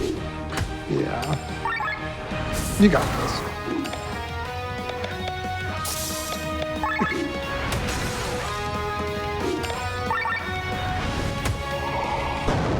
Thankfully, that fight's very easy. Yep, that's like kind of like a no-risk fight. So the one person in chat that may or may not have this correct.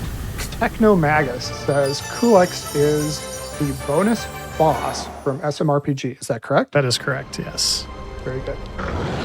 And then a variety of other ones that were not as correct, but probably technically are somewhat correct. Yeah. Some kind of bouncy RPG. So, but anyway, he's very easy. You just ignore the crystals and kind of just put some Inax salvo on him and wail away on him. I wasn't watching that closely. That took a little longer than usual, but it did the trick. I accidentally overcycled Sienna, so that was my fault. Into 0? Yeah. Oh, oops. See, we were just talking okay. about that. Yep. So unskippable cutscene here. Do you want to explain a little bit what's happening here, Blaze? Not really. Okay. It's one bad thing's going to happen. Cataclysm. Yeah. Bad things are happening. Cataclysm things. We finally unveiled like the big. So what happened after that fight is we've been hunting the Grand Grimoire this full time. Glenn basically like dunked the Grand Grimoire into that thing that we were just or it wasn't the thing we were fighting. It was the thing it was guarding, like Death Star style, and blew it up.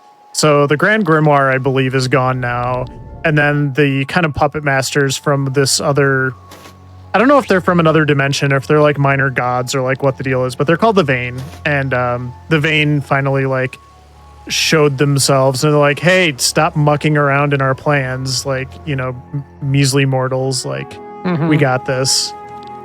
We've been doing this a lot longer than you've even been around. So now we're going to go take care of the Vane because, yeah, we're not going to stop now. That's what we got to do. We're not going to stop now, so. No.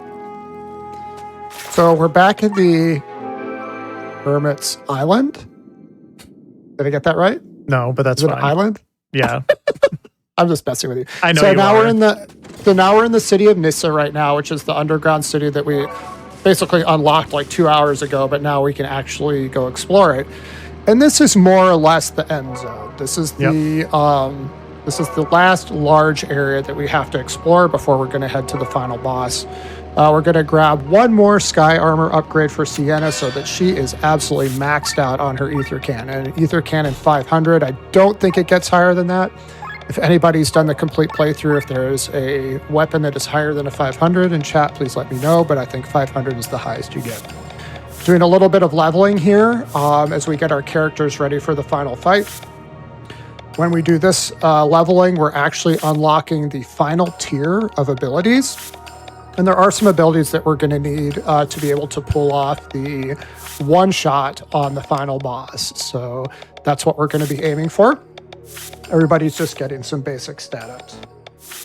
Raketha says, I made a reference to a reference. Kulix is himself a Final Fantasy IV reference. That is true. Interesting. I did not realize that. That is true.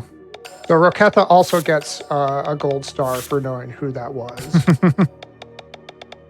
And Tomoltak 13 clarifies for me, yes, in fact, there are 600. 600 is the highest for the Sky Armor.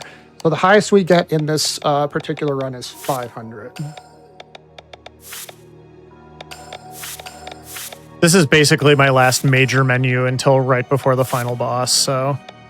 Yeah, this is what we call heavy menuing. Like, there's a lot of menuing in this particular spot because you got a ton of SP from your previous battles that you just haven't spent yet. Yep. There's specific things that we want to level up so that they're maxed up to allow us to safely complete the final fights. Letting Blaze focus a little bit on that. Technomagus, yeah, the Kulix fight in SMRPG uses the FF4 boss music. Well, that makes perfect sense. I also enjoy watching Super Mario RPG. I've never actually ran it before personally, but that looks like a cool game. And I do believe that there is a remaster of that coming out later this year. There sure is. So that is going to be hot, hot, hot. That is good. Oh, Ether Cannon 500. Okay, I think we're good. So we're powered up. We're looking good with our capes and our colors. Ready to head into this final area. A couple earthworms and a wyvern here. Basic bosses shouldn't be too difficult.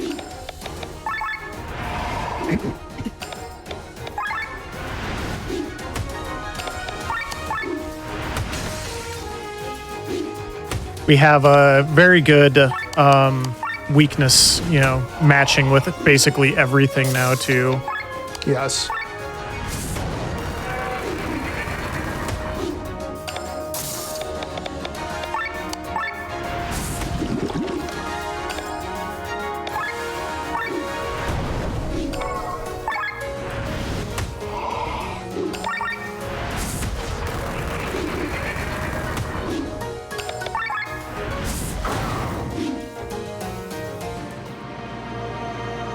So that was our one block to getting out of this city and into the surrounding area.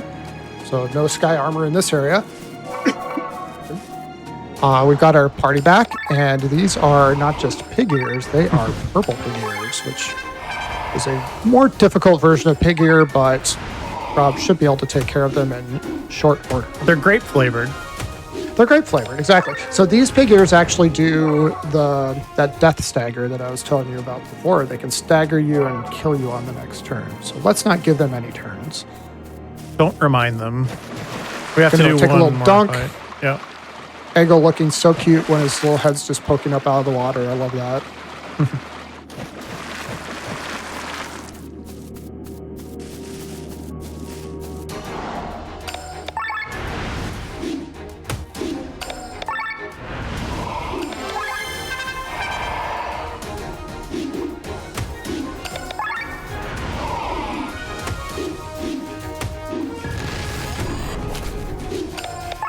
They were actually very polite today.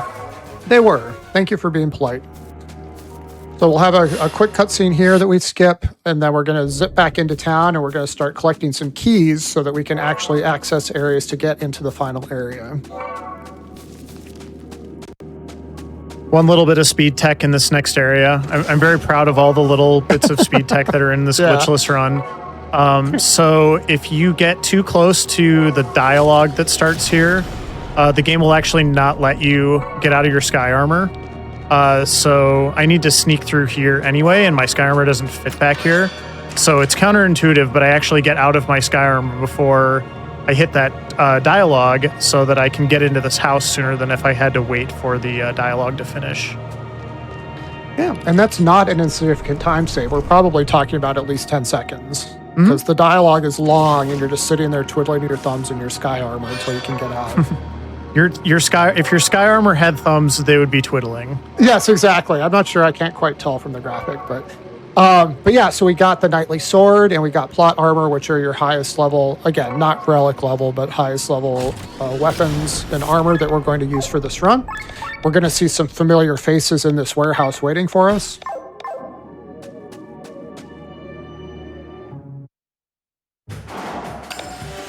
It's the thieves Those are the gang guys. again. Yeah, it's the thieves gang from before. So I guess they came for some more punishment. Those sprites are really cool looking. I've never looked at them closely. There's one guy holding like 2 potions. There's like a bowl with a bag. This is great. But they're definitely in trouble. Yeah. Neat little optimization here. So I actually started the fight with Glenn because he's a little bit faster than Eggle. And then as a result of that, I was able to actually cycle back around and get the dry applied as well, in addition to the armor break and all the other debuffs that I had put on them. This is because of the Belit's bow only being +1, by the way. Yeah, I think we want police build +2. I've never had it +1 before, and I think we saw it right there. So the thieves gang is done. They got their second appearance. We will never see them again. They are finished. They never want to meet up with us again. So back into the sky armor, we do have to do a little bit of backtracking here to get back to the first gate that we're going to enter to get into this sort of underground area that's sitting underneath this abandoned city.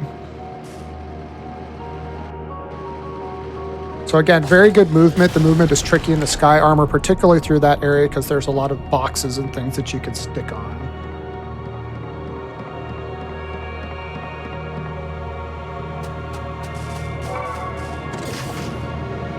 So just up around the corner. This is the we're big gonna find dragon, our by the way. entrance. I always like to show the big dragon off. Yeah, the sleeping dragon is very cool.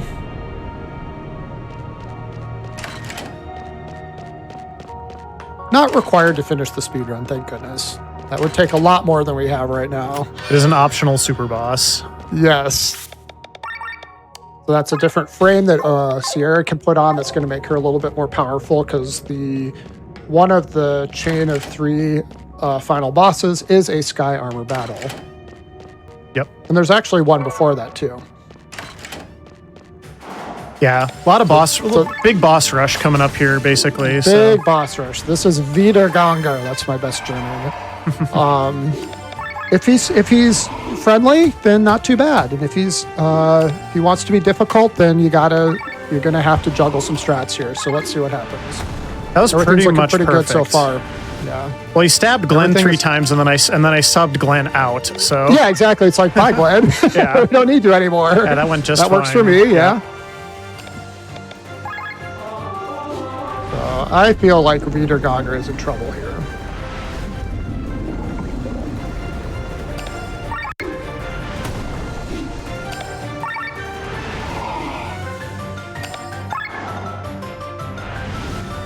I used a new ability on Bathraz before I did this. Do you want to kind of explain what that one was? That was a lot of damage is what that was, 6,800 damage. So Bathraz, for most of the game, has an ability called Berserker. So Berserker is going to give you 1.5x damage, and you'll also take some additional damage. It's a buff he puts on himself. When you come to Nisia for the last time, he gets a 3rd tier ability called Heaven and Hell. And Heaven and Hell, on its face, seems kind of dangerous because if you don't use it in the correct number of turns, like 3 turns, Bathraz goes flat. It just kills Bathraz. But if you do use it, I believe it starts at 2.5x. So level 2, I think, is 2.5x. So 2.5x damage, plus you don't take any additional damage when you have it active. So it is a fantastic ability for extra damage. The best tool for one-shotting, yep. Oh, yes. So we're just kind of talking to some spirits, kind of seeing what's up with them. But these particular spirits, depending on what you talk to them about, they are going to affect what boss it is that you see next. So we talked to 4 spirits, and those 4 spirits are going to impart the... That was weird. Did you get it? Yeah. Okay. I was like, what happened? These 4 spirits are going to impart to the boss what sort of effects and attacks that he does. And that boss is coming up just after this door. Yep. I think I accidentally talked to that guy a second time as I was walking through the trigger. Yeah, that was weird. Yeah, it's fine. I'm not going to worry about it. You can focus on the blob. Yep. We're at the blob. No worries. So the blob, very similar to Wiederganger, not particularly difficult unless he decides to be rude. And then he's got a little sparkly sitting behind him, and it's really the little sparkly that we want. We don't ever want to forget that little sparkly. That's never happened to you before, has it, Ferret? No, that's never happened to me before. I got a crit with Rob on that first power So pierce. goodbye, Blob. Yeah, that was very, very quick. It's like he's already dead. Yep. Like that was crazy. That was a S tier blob fight, and we're gonna go grab that key and then start heading into the deeper areas. Yeah. Okay, so I got my key. We're actually going to go all the way back to the front because it's faster. And we're just going to fly and open all the doors to basically the final boss rush. But I have to get through this fight first because you can't really avoid it. So One basic wyvern fight. You would think they would know by now not to fight you, but here they are. you would think.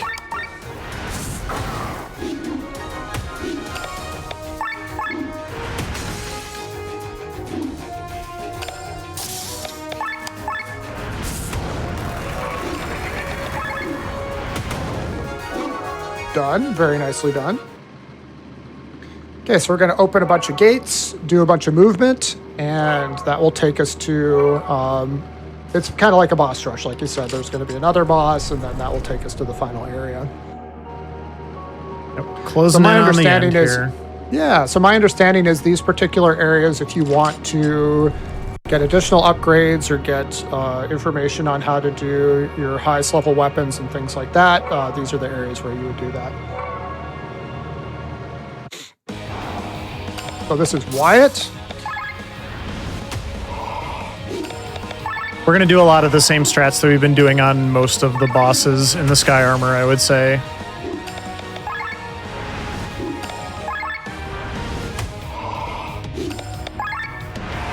Yeah, Wyatt used to be pretty difficult, but with an axe salvo, it's again he should be pretty straightforward unless he does something super rude. And I don't even think he's got like a really rude attack. Yeah, it's pretty wild that an act salvo works as well as it does on bosses in this game. That's not typically something you'll see in RPGs. It really affects the strats and just speeds it up a lot. Yep.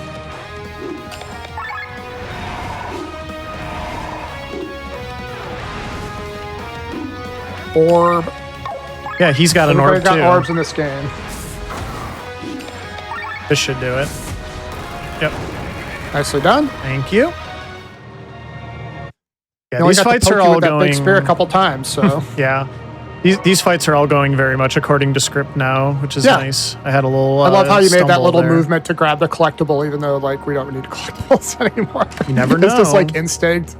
You never know. I might be short money You at never the know. end. Probably not You though. never know. Yep. We will not be short of money. So we're kind of zipping through. We're opening a bunch of doors. There's a lot of stuff off to the sides that we are not interested in because we want to just get to the last area as fast as possible. Yep. And we're going to see our old friend, the merchant. He's seen us a few times before. Sell our loot, collect a couple items off the board here that we were not able to get previously so that we can completely power up our characters. And then we'll need to do some equipping. We'll need to do some minor leveling, and then we'll be off to the final boss chain. Yep. This is last call or last checks here, basically. That's good. That's fine.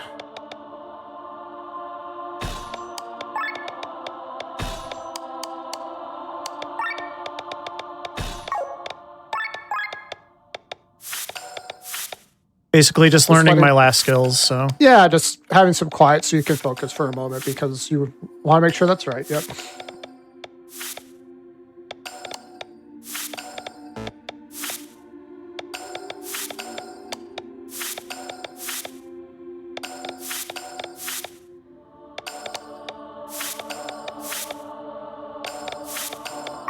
all right, should be good there. And then that is maxed.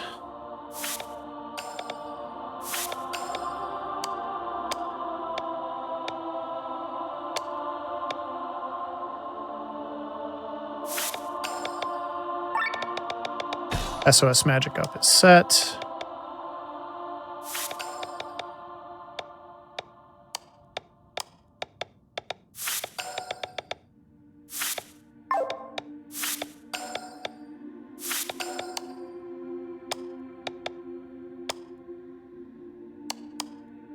And just double checking again with Len. Got all 3 coats equipped. Okay, I think we are all set.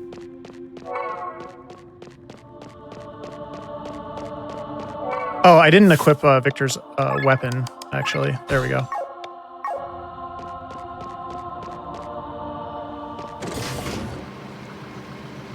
Okay, so the first boss is going to be a Sky Armor boss. Yep, and this is the final boss rush now. Yep, we got a chain of 3. And this one is, he's not a Sky Armor, but we get to fight him in our Sky Armor. This particular fight used to be more problematic. He does an ultimate that like basically just wipes your party. But there's not a lot of RNG with what he does, so we could pretty much follow a sequence of actions that are very effective against him. So unless we get thrown some sort of curveball here, this fight should go pretty smoothly. All the epic music in the background. Absolutely love the music in this game. If you guys are fans of video game music, I highly recommend just listen to this music to chill or play in the game and enjoying the music in the background. Fun fact also, he is the only Sky Armor fight you do in the entire game that is actually weak to fire. For some reason. that. Yep. Okay. Smash. Got him. So he is done. 1 out of 3. Here we go. Getting some hype going on to the second of 3, which is not a Sky Armor fight. It's a Nope. very strange fight. Killian, what are you doing in your shorts? I never noticed that before. Standing there looking tough.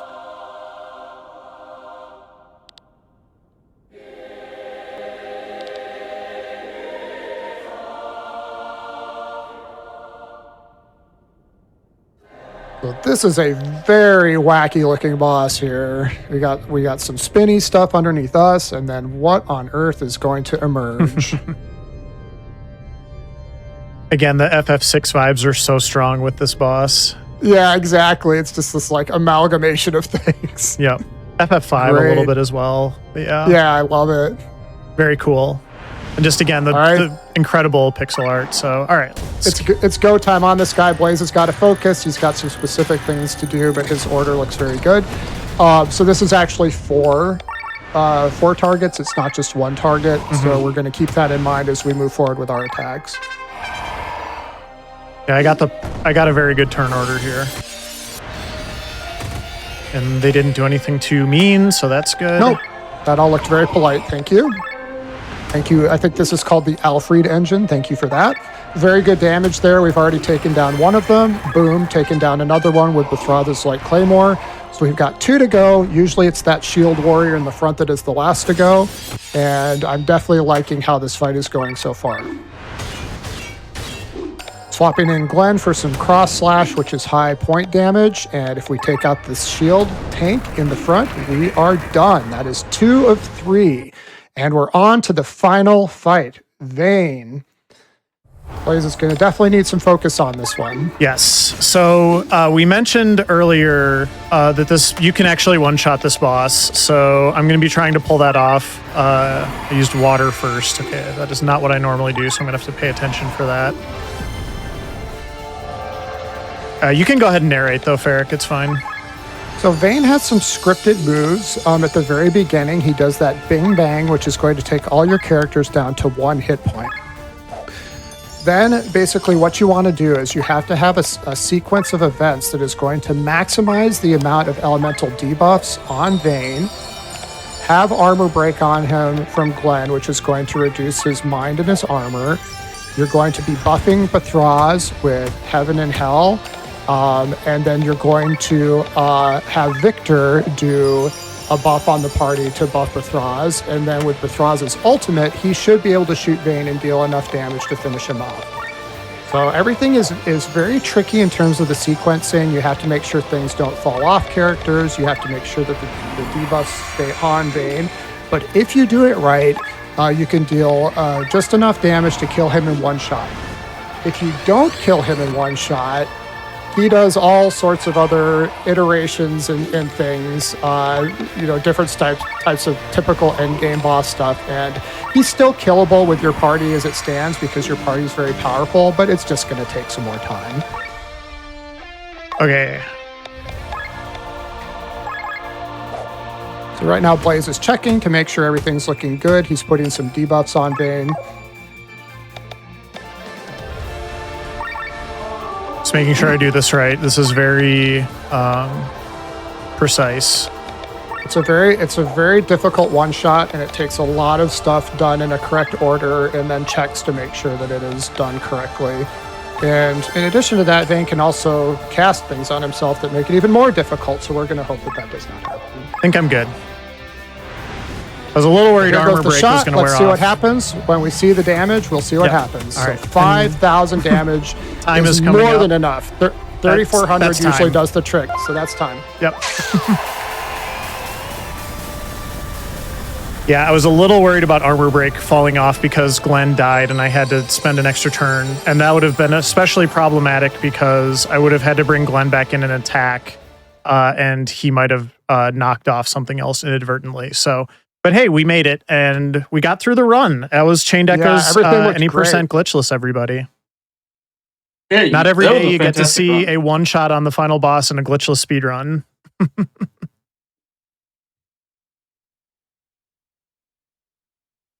Yeah, absolutely. But yeah, go ahead, Church. I was going to say, y'all did great. This was a fantastic showcase. Really enjoyed it. Yeah, I'll let you go. No, I just want to say thank you for having us, Ferric. Go ahead, I'll go after you. Oh, yeah, I was just going to say, thanks so much for the run, Blaze. That was fantastic. A great showcase of the game. Just wanted to say thank you to Games Done Quick Hotfix for hosting us.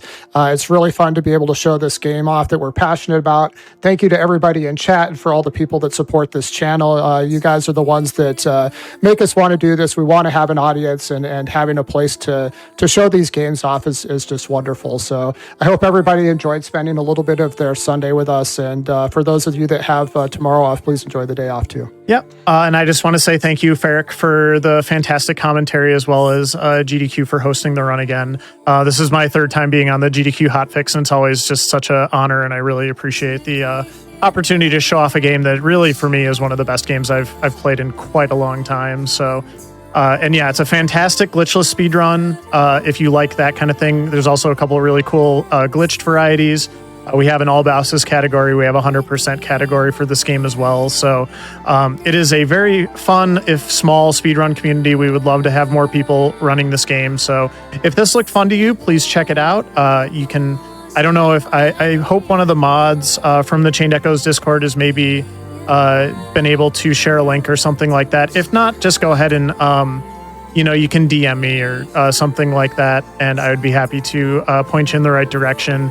We've got a full walkthrough for the run that I just did that, again, is pretty much, if you follow it to the T, you shouldn't have too much trouble other than the game occasionally throwing some curveballs your way. So, but yeah, it was a great time. Love showing off good RPGs here on the GDQ channel. And I will go ahead and hand it back over to Church, and you can wrap it up. Thank you.